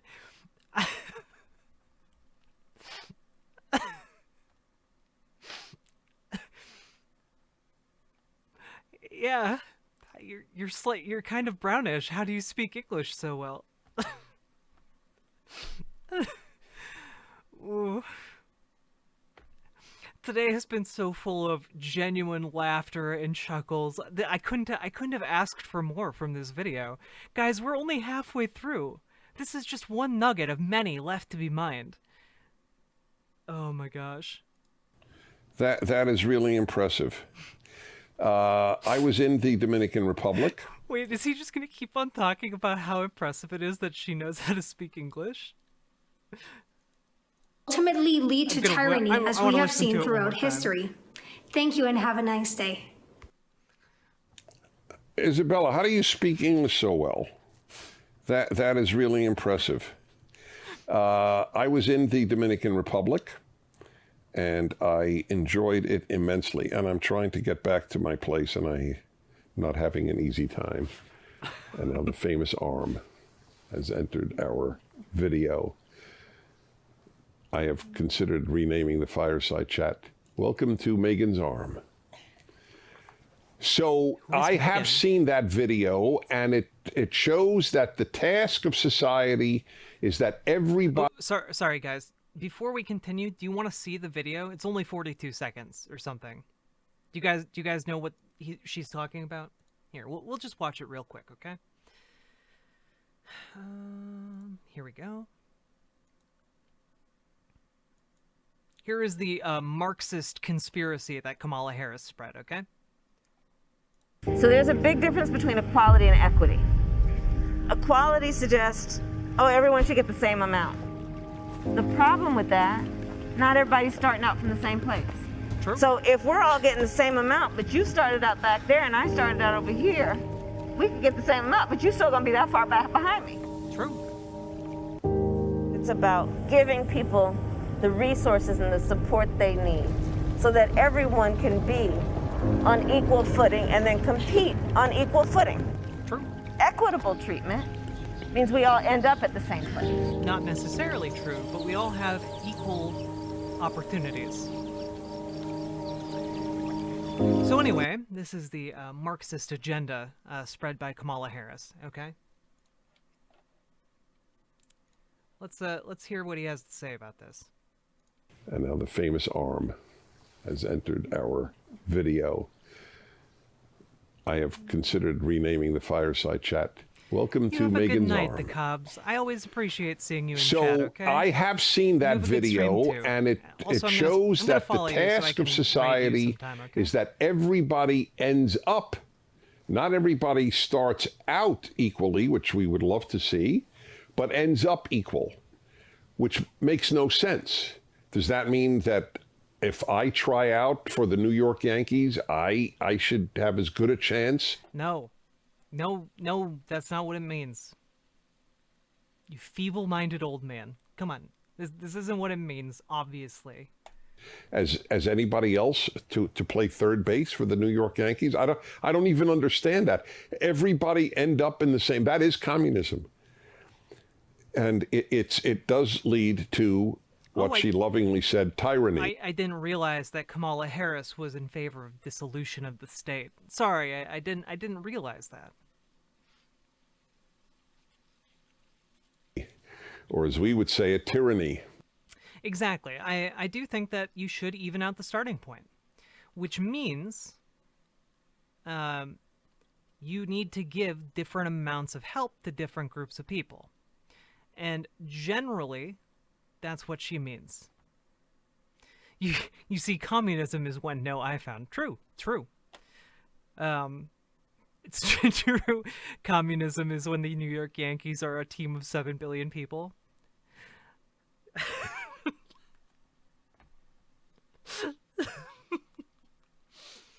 WV, you have won my comment of the night. I appreciate you immensely, okay? Oh gosh. Also, thank you all for hitting that follow button. You know, we're trying to build up a burgeoning, lefty community here, and I really appreciate all your help, you know?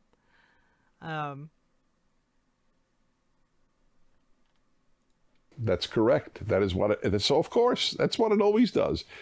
The French Revolution emphasized equality. The American Revolution emphasized liberty, which produced guillotines and which produced liberty. Okay? It's as simple as that. It is an extremely scary thing, and that's why I said that I do, which produced guillotine. So, of course, that's what it always does. The French Revolution emphasized equality. The American Revolution emphasized liberty, which produced guillotines and which produced liberty. This is his gotcha? You realize, the English monarchy wasn't based in America, right? The French had to literally overthrow the people who were here, who were on their land. They didn't have the option of of like fighting a war of attrition that would make a war too expensive to like ship. Like, what? This is the biggest brain take from the most self-satisfied man I've ever seen in my life. Like, the French used their guillotines to behead the monarchs. Yeah. They they literally used a violent revolution to overthrow their state, to attain freedom. How is that different from what we did? We killed a ton of British people. Is it just different because the French were killing rich people? He looks so self-satisfied. He does. Like, he really thinks he has a gotcha here. This is incredible. Yeah, liberty is when you kill foreigners. Okay? It's as simple as that. It is an extremely scary thing, and that's why I said that... Also, the French didn't want, like, equality. They wanted, well, okay, they did have, like, liberty, eternity, like, yeah, fraternity, yeah. Okay, I get it. But they were undoing feudalism. They were destroying feudalism. They instituted like capitalism right after. He should be in favor of the French. They killed the tyrant and instituted capitalism.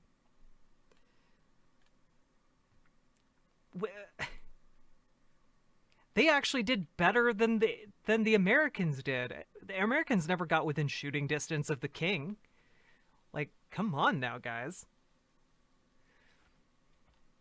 This is wild. This video has gone off the rails from where it started. I do fear the left because its record of the suppression of liberty is 100%. Oh, wait. Sorry, Dennis Prager. I thought earlier in the video you said you didn't fear anything except not living life to the fullest. I guess you also fear the left. So, okay, cool. At least he fears us, you know? Liberals do not suppress liberty. Conservatives do not suppress liberty. Are you fucking kidding me? I literally had my healthcare protections taken away by conservatives within the last year. There are states I can't use social services in because of who I am, due to conservatives. What is he talking about? Conservatives literally kept black people from voting for like 100 years after they stopped being slaves. Oh yeah, I'm a trans woman. So like, the Trump administration rolled back protections on trans people when it comes to healthcare. I think a federal judge stopped that process for now. So, yeah, no, like my protections as like a trans person in society are constantly under attack by people like Dennis Prager. Oh no, it's okay. No offense taken at all. I just tend to, I tend to assume people can tell, or I don't really make a secret of it or anything. Like it's on most of my social bios.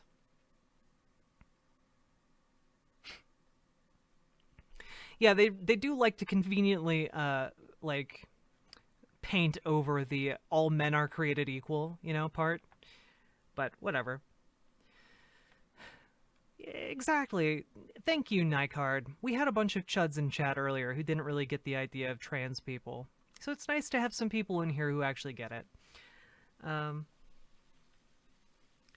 As someone with a trans boyfriend, this man, first off, the Wolverine, adorable. This man deserves a wake-up call, and to my knowledge, the Supreme Court overturned the executive order, but I'm not 100% sure. Yeah, I think it's stuck in some sort of legal limbo, but there are also very similar initiatives going on all over the country all the time, so it's not like a settled issue yet. It's all good. It's all good. What do you mean by the idea of trans people? I don't remember what I used that phrase in the context of. So you might need to elaborate your question a bit. That's the liberal ideals. They believe all men created equal. And only merit leads society, which is an absolute utopia. Absolutely true. It's true. Capitalism is pure meritocracy, my dudes. She has to deal with whatever. Support trans rights, just didn't realize, and I'm not American, so not up to date with the exact rights of being robbed of them. Yeah, we can't, like, so for example, Nightcard, about 56% of trans people serve in the United States military, or at least they used to. Donald Trump kicked trans people out of the military against the wishes of our Pentagon. So, like, yeah, like that's like a path to transition that 56% of us were taking that we can't take anymore. I wasn't here earlier, so when you said some people in your chat didn't understand the idea of trans people, I mean, like, they disagreed, like, that there are more than two genders. They didn't really understand that even biology isn't really binary. Stuff like that. Like, having to explain just some, like, moderately complicated biology, and, like, the fact that, like, gender is a social construct and what that actually means, and that it's not, like, silly, like, lefties being insane kind of stuff. Yeah. Let's see. Oh, yeah, and, like, that's the other thing. Statistically, like, there are way more trans people in our society than we typically understand there to be. It's drastically underreported, or people don't have the vocabulary to really articulate what they are, you know? So, yeah, it's really tiresome, but, you know, I have these conversations so that other people don't have to, you know? I'm in a place where I can be comfortable enough to have these conversations, unlike a lot of other people, you know? I'm gonna use my passing privilege or whatever to make the world a better place for my trans brothers and sisters and siblings. You know, meritocracy doesn't exist. Absolutely, it does not. Gotcha. I'll see myself off. I don't believe in more than two genders. Have a good stream though. I'm not gonna try and make a fuss. Well, we can talk about it, DefM 551. Like, you don't have to leave. Like, I don't get mad at people like you. I just, like, want you to understand that, like, from a historical standpoint, you're just wrong, right? Like, there are dozens of cultures around the world that have had, like, 17 or more different genders. Native American tribes had, like, sometimes 5 or 6 different genders. There are groups of people across Europe who have had 3 or 4 different genders. It really depends. And like, it's just a fact that human society has not always consisted of 2 different genders. Let's see. Thank you, tiniest boop. Yeah, and I'm sure you do good work too. Okay, and your username is consistently adorable. I also wish Biden was as left as PragerU thought he was. That would be great. Oh gosh. I love all of you guys. You're all so pleasant and nice. I just enjoy having a chat like this, you know? Basically, 2 sexes, rare exception of intersex. Gender is how people express sexuality. Well, and also it gets more complicated with, like, sexes too, because, like, you can be XX and have a penis. Like, just because of how your hormones have shaped you. So, like, your chromosomes don't even necessarily correspond to what your genitals are. And so, like, one of the things I always ask people who are like, well, what's your DNA structure? I'm like, well, what's yours? Have you tested yours? Because if not, then you don't know what you are either. Could you explain how sex and gender are different? Absolutely. Sex is your biology. Gender is how you are socially perceived, right? Or what set of behaviors or constructions you buy into, right? And that's the thing. There can be as many social constructions of different genders as we want there to be. And largely, also, biology is similarly constructed just in the field of academia. So you can have people who are XX chromosome, and traditionally we would call them, assigned female at birth. But they can also be born with penises because of hormone conditions. So, like, what does that mean? What are they? Like, they're biologically both. So what would we call them, right? Or what about intersex people who are born with both sexual organs or some combination of both? Like, there's a lot of different. There's a lot of ambiguity here, and really, when it comes down to is how we categorize that ambiguity, right? And so that's really kind of the whole issue. When I see people saying there are only two genders, what I see is people looking at a vast field of ambiguity and saying, okay, well, there's this box and there's this box, and there's nothing outside of that, except that, like, you can also draw an infinite number of boxes in there. So who's right? Well, it's arbitrary. Like, both are equally valid. But the issue is, I think that because both are equally valid, we should defer to whatever people identify as. That seems to be, at least to me, the most polite thing to do. Link from Nycard. Let's see. And I might not be explaining that right. Okay, this is 13 minutes. Guess what? We will watch that after we finish this PragerU video, okay? Because I think this would be an interesting watch. Thank you for the link, Nycard. I appreciate it immensely. Let's see. Also, to my understanding, it could be wrong. I'm sure that you know more. Medical discoveries in the last 5 years have shown that there are biological predispositions to trans people where parts of their brain are actually formed as the opposite sex, thus creating a need to transition. Yeah, there's also that too. Like it's a difficult field of study, largely because the largest existing repository of studies on transgender and gender nonconforming people existed in Germany in the Weimar Republic during the rise of Hitler. You can imagine what happened to those books. The entire repository got burned, which sent us back like 100 years when it comes to studying trans people and like figuring out how this all works. So we're only now just kind of beginning to get beyond where we were during the book burnings of the 1930s in Germany. The bottom line is you treat fellow comrades with dignity and respect. Biology is far from science class, is for science class, doesn't affect interpersonal ethics. Exactly, Johnny Mills. And also, science class gets more complicated than what you learned in 5th or 6th grade. Or even high school biology. It gets more complicated than that. This is why people have to go into college, and it's a very extremely rigorous field of study. This is why, it's complicated.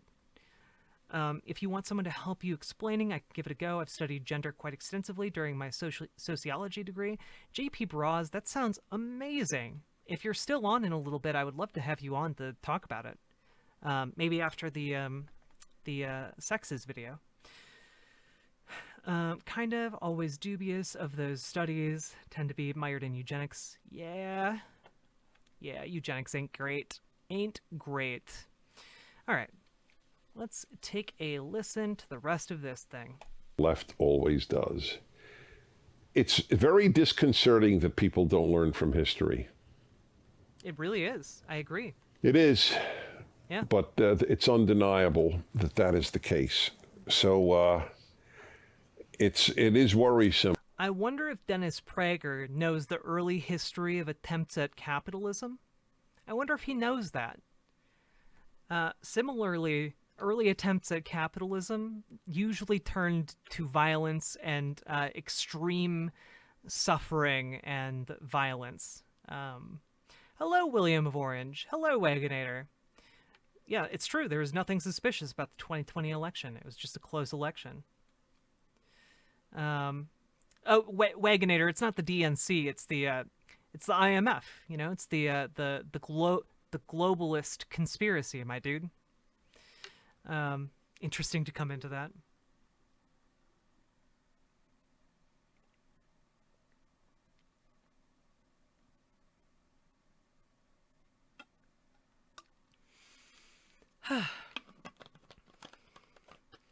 I need to drink more water before I can drink more whiskey. All right. Isabella. Carl, 43, Killeen, Texas. Why can't racism be outlawed by legislation or executive order, such as terrorism, sexism, or fascism? Well, let's go through this. I don't know any law against fascism, to be honest. I don't know. Is there a law? I don't think there is. No law. Yeah. Pretty weird how there's not a law against fascism, right? Pretty weird. Pretty weird. Against Your Explorers, I also had to check to make sure the dog was breathing. The dog is alive. It's okay. communism. We don't have laws against isms in America. Well, we do have laws against sexism. You can't be sexist and racist at work or when it comes to like government. Like obviously we have laws against some isms. We don't regarding sexism. Yes, you cannot discriminate on the basis of sex. So in fact, we have the same thing with racism. You cannot discriminate on the basis of race. We have outlawed racism. So I'm not sure what your question is. They mean hate speech. Probably. It means hate speech, but we don't have any other form of hate speech banned. Right. And we shouldn't. Otherwise, we don't have free speech because everybody will consider what they differ with hate speech. Why isn't it hate speech when leftists say that all whites are racist? Why is that not hate speech? It's because usually leftists are meaning that everyone's racist. It's usually what leftists mean. They're talking about how everyone has racial bias. This isn't rocket science. Come on now. That's as pure hate speech as exists. An entire group is slandered. But of course, they don't consider it hate speech. By the way, I don't want to ban your ability to say that all whites are racist. And I want to have It's true. He wants to be able to say the N-word, I can tell. Hello, Princess Tara. You have an adorable username and equally adorable emojis. Hello. Oops. Sorry, everybody. the ability to call you a hater and irrational and a fool. Man, the real heavy language flying out here. Truly exemplifying the effects of hate speech. So I have the right to call you a fool, and you have the right to say all whites are racist. That's called free speech. So I don't understand what banning hate speech means. You can't yell fire in a crowded theater. You can't say, I wish to kill so-and-so. By the way, in that regard, ironically, there I would like to see. By the way, I do like how the question was, why can't racism be illegal? And they're talking about hate speech, which I feel like is kind of getting off the point of the question. Oh, Princess Tara, those are adorable guillotines. A tremendous effort made. The number of public figures who get death threats is quite remarkable. He said racist discrimination is illegal. I don't know that he's saying racism is illegal. Everyone should be prosecuted. Every single one. Some should be jailed. But they're never followed. Of course, they send anonymous emails or they do it anonymously on Twitter. We should use the power of forensics and find who these people are. Wait, is he saying death threats? I don't care if you're doing it to a leftist or to a rightist. You cannot make a death threat. Whoa, guys, I agree with this man. Whoa. And that's wild, because I've gotten a ton of death threats from people over the course of my career, as have many of my colleagues. Yeah, like, I understand why he's not answering the question, Def M551. Like, I get it. It's just that, like, I wish he would go through the process of answering the actual question that was asked before moving on to hate speech. 99.99999, if not a... Well, William of Orange, I used to work as a game journalist, so, well, and I still do from time to time. gamers get really angry when you have opinions about things and you're like a marginalized person on the internet. Again, like I've had friends who have had to change their names, go into hiding, you know, all kinds of stuff. 100% of them are nothing. I received death threats. I slept very well that night.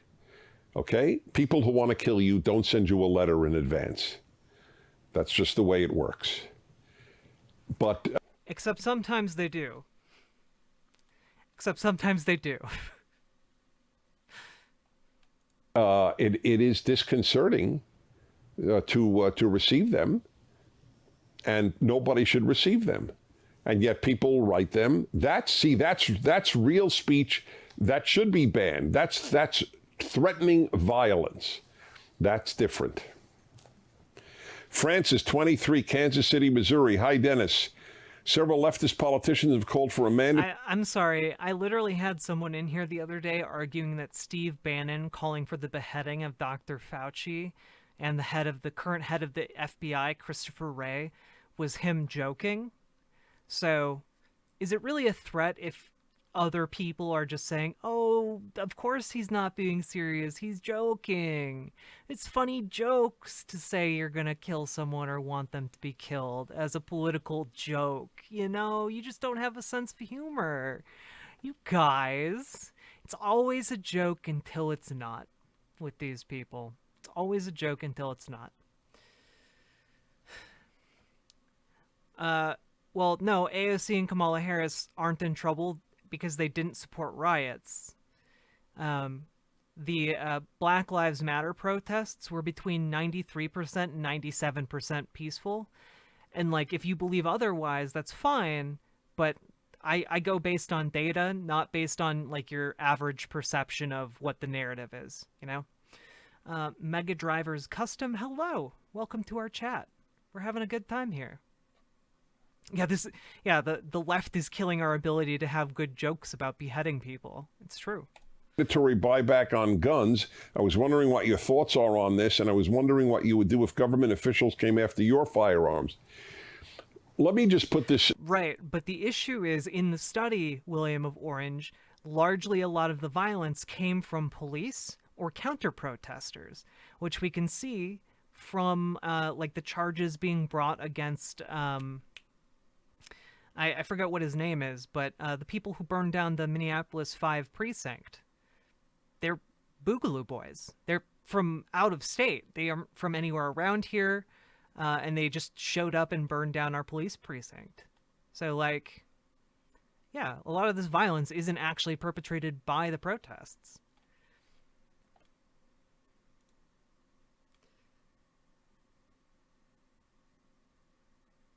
Oh, gotcha. Well, I might show the video anyway, you know? Very clearly, America allows people to own arms because it doesn't trust governmental power, and it trusts people to defend themselves.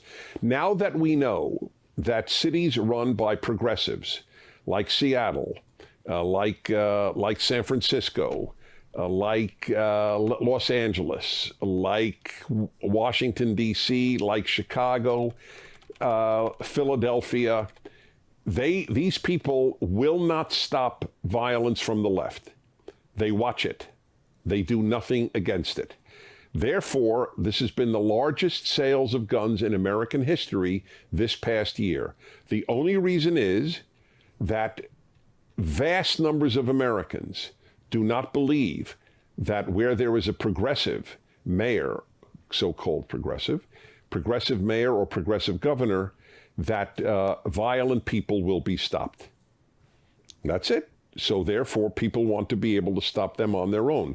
I don't want to... So therefore, people need to go into large groups of people and start shooting. I guess that's what he's saying? I'm probably being a little bit hyperbolic, but it seems that that's relatively close to what he's saying. Let's see. Uno momento.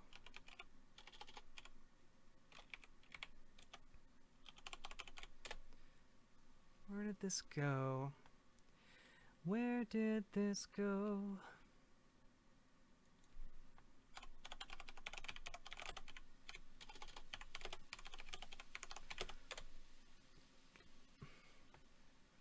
Perfect.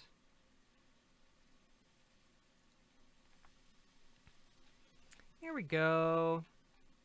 Here we go. Here is the results of this study. In short, our data suggests that 96.3% of events involved no property damage or police injuries, and in 97.7% of events, no injuries were reported among participants, bystanders, or police. These figures should correct the narrative that the protests were overtaken by rioting and vandalism or violence. Such claims are false. Incidents in which there was protester violence or property destruction should be regarded as exceptional and not representative of the uprising as a whole. In many instances, police reportedly began or escalated the violence, but some observers nevertheless blame the protesters. The claim that the protesters are violent, even when the police started the violence, can help local, state, and federal forces justify intentionally beating, gassing, or kettling the people marching, or reinforces politicians' calls for law and order. Given the protesters were objecting to the extrajudicial police killings of black citizens, protesters displayed an extraordinary level of nonviolent discipline, particularly for a campaign involving hundreds of documented incidences of apparent police brutality. The protests were extraordinarily nonviolent and extraordinarily non-destructive given the unprecedented size of the movement's participation and geographic scope. How the news media frames protests influences how the public perceives them. Ambiguous framing, such as those describing clashes between protesters and police, can convey false information about which side is violent. For instance, an extensive archive reveals that police themselves allegedly instigated a number of reported clashes, which also likely led to more arrests, participant injuries, and possibly even property damage. This is important because public perceptions of the legitimacy of the protests versus policing have had fairly immediate effects on election outcomes and public policy. Those perceptions affect public attitudes towards movements for years. Further, authoritarian leaders almost always try to treat protesters as criminals and to delegitimize their claims by exaggerating any incidents of violence and property destruction. These narrative techniques shore up support for brand-based repression against those groups at little political cost to the autocrat. By the way, Erica Chenoweth, the leader of this study, is a professor at the Harvard Kennedy School. So this is a Harvard study. This is a study done by Harvard, okay? So, again, if you're going to come and have like a talk about like, oh, these are violence, come armed with better data, okay? Because that's what you need in order to convince me that I'm wrong.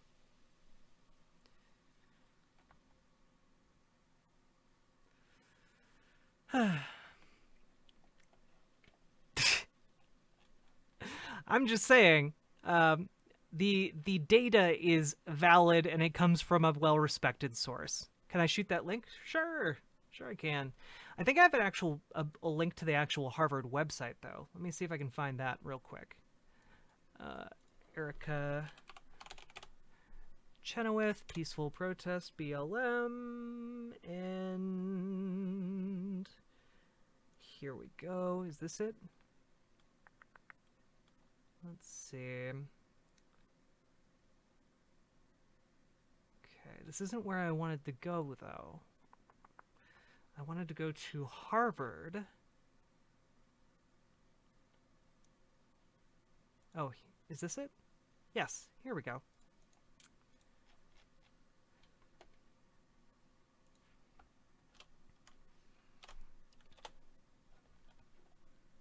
Or you can look at what I was looking at, which is the same, but here you go.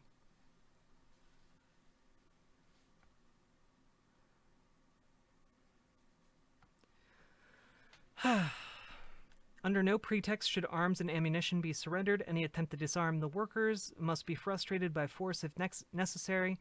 Yeah, I'm not for disarming workers. Personally, I would like it if we lived in a world with less guns, though.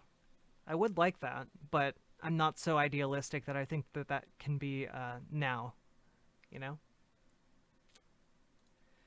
Anyway, let's continue.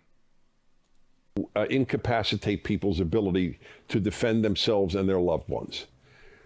So it is a compulsory buyback, which is the same thing as confiscation, correct? It's just you're getting some money for what is confiscated. Also, while I'm not in favor of a mandatory gun buyback, I would be in favor of a no questions asked gun buyback. I think that would be a good idea. You know, get more guns off the streets if people want to disarm themselves. I think that's fine.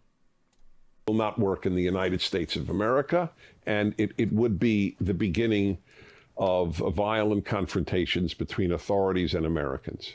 I pray that never happens, but that's what would happen. There is no tyranny in the last 100 years that the first thing it didn't do was take away people's guns. The Nazis did that first thing. Communists did that first thing. And in a free society, people should be able to defend themselves.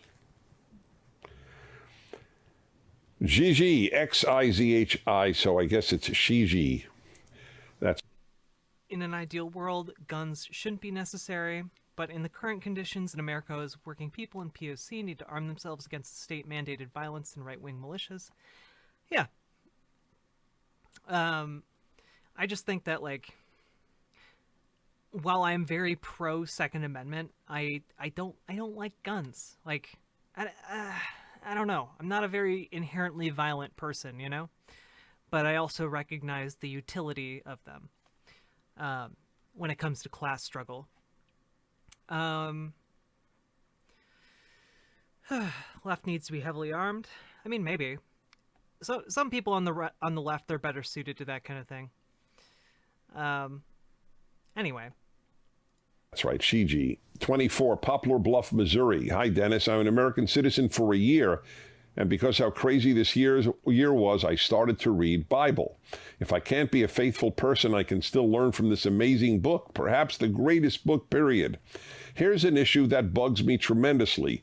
Coming from a secular background from China, East Asian culture, I started to see how people worship beauty and become morally corrupt. That in some way, it reminds me of the story of Sodom and Gomorrah. But I also find myself to be a hypocrite since I realize... I just lost track of this question. And here's an issue that bugs me tremendously. Coming from a secular background from China, East Asian culture, I started to see how people worship... Systemic racism definitely does exist in this country.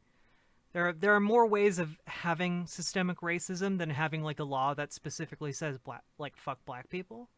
Like there are systemically racist economic conditions. Well, I mean, like here's one. Black people get arrested more for crimes that white people and black people commit, all things being equal in roughly equivalent rates. Or, for example, black people get arrested more for crimes or pulled over more for crimes until the sun goes down, at which point they are pulled over roughly about as much as white people. Yeah, there are ways that our system is racist. And like, yeah, there are definitely some books you can read. I'm not, I don't want to like look down on you or anything, but like, yeah, there's tons of data out there.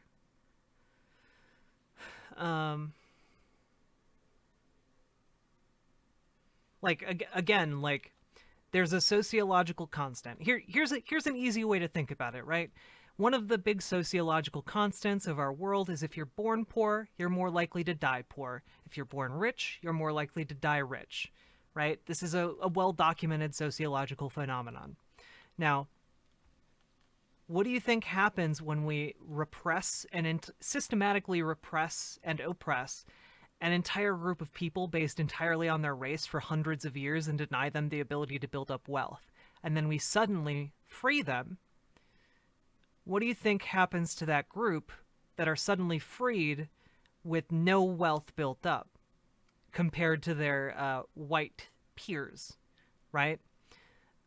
Well, the system doesn't fix itself, especially when you add on top of that Jim Crow, you add on top of that redlining, other forms of discrimination. This is why, by the way, in Chicago, the average black family has 1/40th the amount of wealth of the average white family. It's because we have systematically racist, we have systems in the United States that are racist, or have a racial bias, which might be a more accurate way of putting it. And it would behoove all of us if we address that inequality and inequity.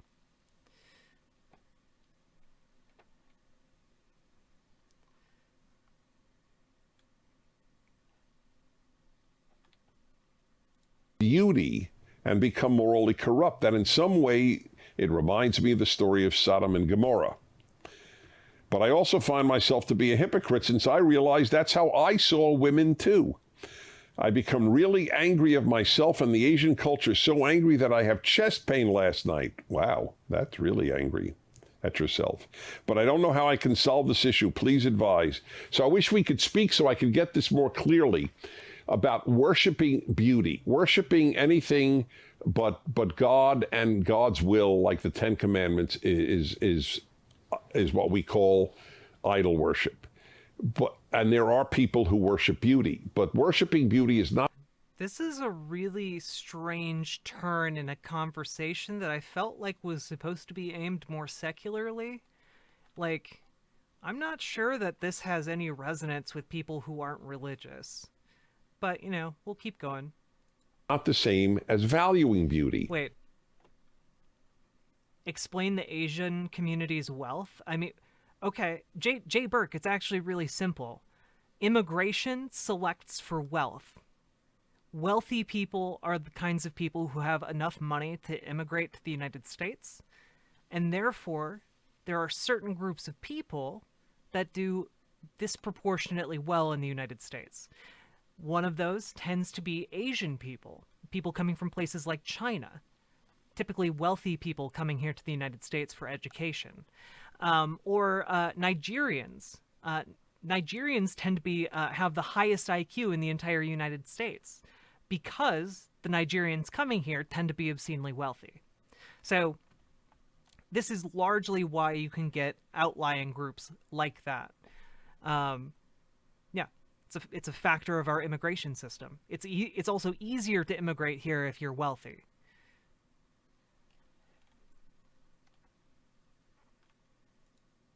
That is the human condition. Beauty matters to human beings, and I don't see why that's a terrible issue. That's the way we're built. And yes, if you're a man, obviously, I assume from this, that's the way you see women. Welcome to the human race.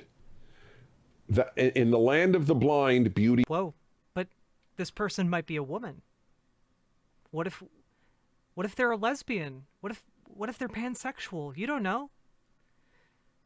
I'm nitpicking. It's okay, Johnny Mills. It's okay. I understand. Chinese students who don't immigrate here just go back to China after 10 years. That's how TI makes their money now. Well, yeah. Yeah, Downset Hut. Our education system, our higher education, is unattainable for many people in the United States. So instead, universities cater to foreign students who they can charge more money to attend our schools for. So yeah, like we have a brain drain, but it's for the profit of our higher educations, I guess, or higher educational institutions. It's pretty shit. I don't like it.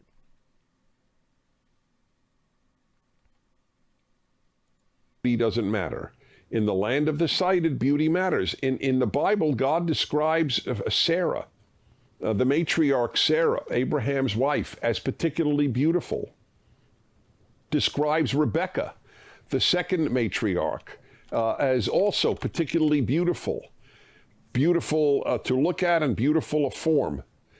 It describes David as particularly good looking because that's the human condition. It's unfair. That I will totally agree with. It's unfair, but a lot of things are unfair. It's unfair that this person has better brains. It's unfair that this person has better athletic ability. It's unfair that this person has more beauty. That's the way it is. If you worship it, you are pretty superficial. I do have to point out there's a bit of an irony here that he's talking about like worshiping beauty. You know, some things are beautiful. You know, you shouldn't put women up as false idols. Literally, the story of Sodom and Gomorrah has Lot offering his 2 daughters to a crowd of men to rape. I don't know. This just feels like an entirely weird exchange. But if you value it, if it means something to you, you're normal. That's the way it works. Would you rather have a world in which it meant nothing, where people didn't care how they looked? I wouldn't. I don't. It strikes me as This is why we need conventional beauty standards. This is why we need conventional beauty standards, everyone. Meanwhile, just as like a quick aside, you guys want a little dose of what the fuck? You guys want a little dose of that? Because we have another little PragerU thing that I wanna watch real quick at some point here. This made me mad earlier, but I couldn't watch the entire thing. So we're gonna watch approximately 17 seconds of this. Approximately 17 seconds. Maybe you'll be able to tell what made me upset. Maybe you'll be able to tell.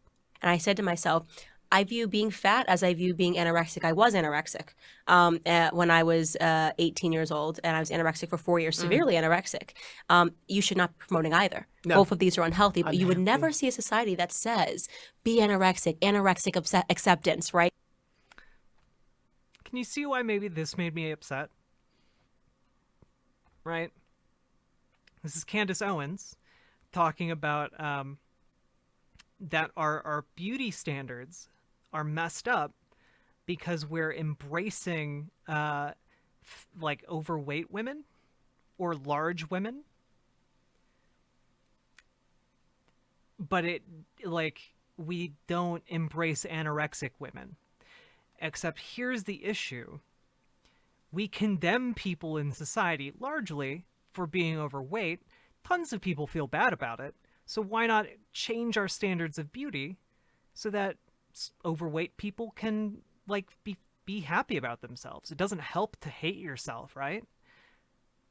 And then on the other hand, she's like, but we need our current beauty standards. You know, the beauty standards that push a lot of young girls to become anorexic. You know, again, I just see a little bit of a parallel between this video where Candace Owens is talking about how, yeah, we'll hear the rest. Don't worry. I want to finish the other PragerU video first. We'll come back to this. But like the issue is like there is a parallel between this and where's the PragerU video we were watching? Here, yeah, here we go. And what he's saying here about beauty, like our current beauty standards are messing everybody up, but he's okay with the current beauty standards.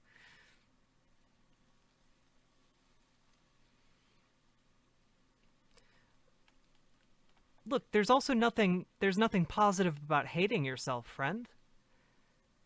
It's okay to be a bit fat. It's okay. Is a very it's far worse to just wallow in self-hatred than it is to be a bit overweight, you know? appealing world. And in the human species, female beauty is generally more important than male beauty. If you told a man, I can get it. Let's just back that up one more time. Beauty is generally more. And in the human species, female beauty is generally more important than male beauty. If you told a man, I can get a date with you with a model, the odds are he would say, okay, I think I'll do that. Where if you said to a woman, listen, I got two guys. One is a male model, and the other guy does really well financially. Which would... But these two scenarios aren't the same. You didn't pose the same question to the man in this hypothetical. Yeah, there are tons of women guys who would go after a male model over someone who's doing well financially. It depends. Would you like to date? Overwhelmingly, the woman would say the guy who was doing really well financially. Largely, this is a product of our history of not allowing women to succeed in workplaces. Like, yeah, if you have fewer economic opportunities, you're going to go with the man who's more well off. But all things being equal, there's nothing wrong with a woman going after a male model. Oh man, these takes give me headaches. Whereas on for the male, I got a really wealthy woman and a beauty. Which would you like to date? He'll take the beauty. That's the way it is. By the way, But the really wealthy woman can use her money to become a beauty. Like, super wealthy do this all the time. I don't understand. I am saying is almost tension-filled. This is how sick we have become, that that normal is now unutterable. Oh, Prager comes out with the sexist comment that men value beauty more than wealth. Well, they do. That's why so many men will date a woman who has no money but who has beauty. Whereas women don't think, first of all, oh, he's gorgeous. Okay? Okay, Dennis Prager, do you not think that if a woman is watching this video, they might walk away with the message that they should give up on their intellectual pursuits or become subservient to what men want from them, instead of just becoming like a fully formed person who lives life to the fullest? God.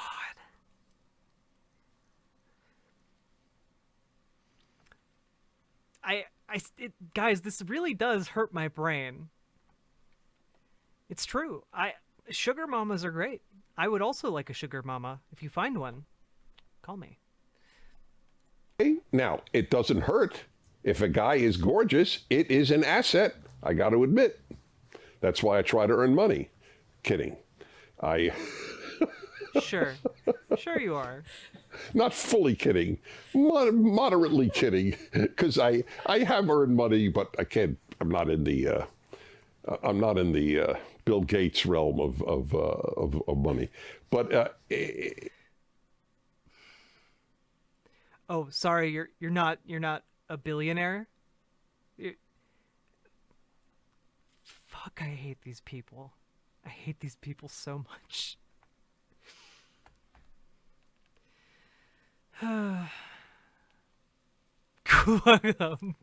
Subscription, lol. I'm just like,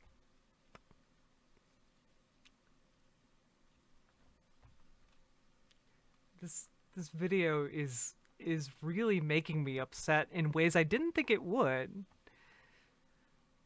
Yeah, like, Dennis Prager is wealthier than most people in the United States could hope to dream of ever becoming. Like, what the fuck are you talking about? Do you think, like, a woman's gonna be like, oh, you're well off versus a billionaire? Like, there's really no distinction between that. For most people. The only people for whom this distinction that he says exists, like, the only people for whom his distinction exists is for people who are at the same income level as he is.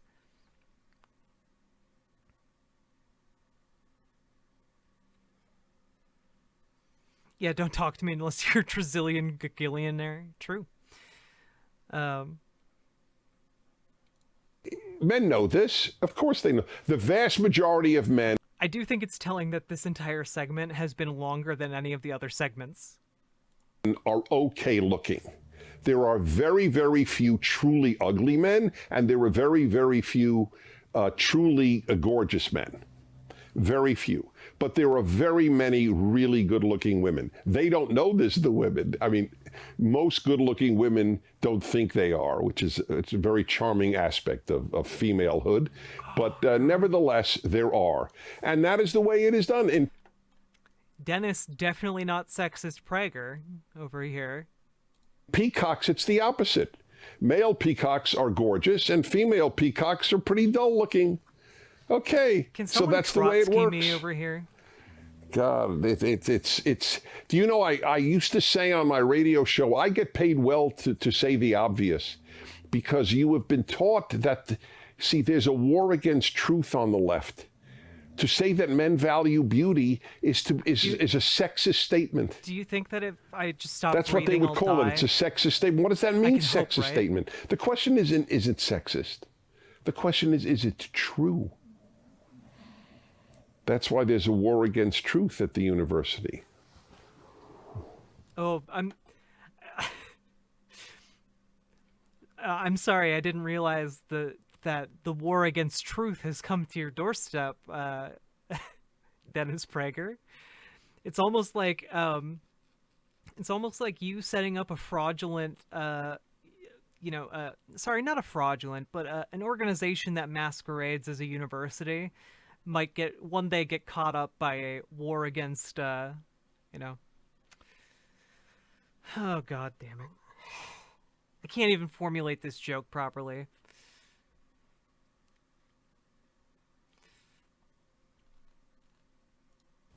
He's sleeping. See, This is the only redeeming part of the video, and it lasted approximately half a second. for Otto, the election has not been a source of tension. And that's why it's good to have him around. He helps put things in perspective. My girlfriend is from Ukraine, and I gotta say, they have horrible women views.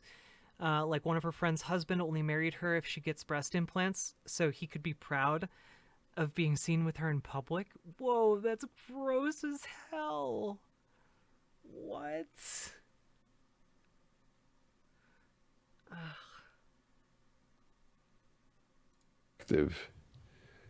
Biden, Trump, Democrat, liberal, it's all the same. He snores through it all. All right, Otto, you're the man. How we doing on time? 31. The old inner clock Oh, Crime and Punishment's great. Dostoevsky's, he can write a book. That guy, apparently. worked. That's it. That was important, that beauty discussion. Yeah, my pronouns are she, her. I'm a trans woman. Hello. Thank you for asking. All right, I'll have a lot more to say another time. In any event, these are difficult times. We will prevail. I do believe that. This is true. We will prevail, comrades. There are very many silver linings in the American election. And I'll deal with that in future fireside chats and much more. I'm Dennis Prager. Thanks for being with me. You know, it's been a while since I read Dostoevsky, so I can't remember if he actually is or not. But I do remember liking Crime and Punishment. I enjoyed that quite a bit.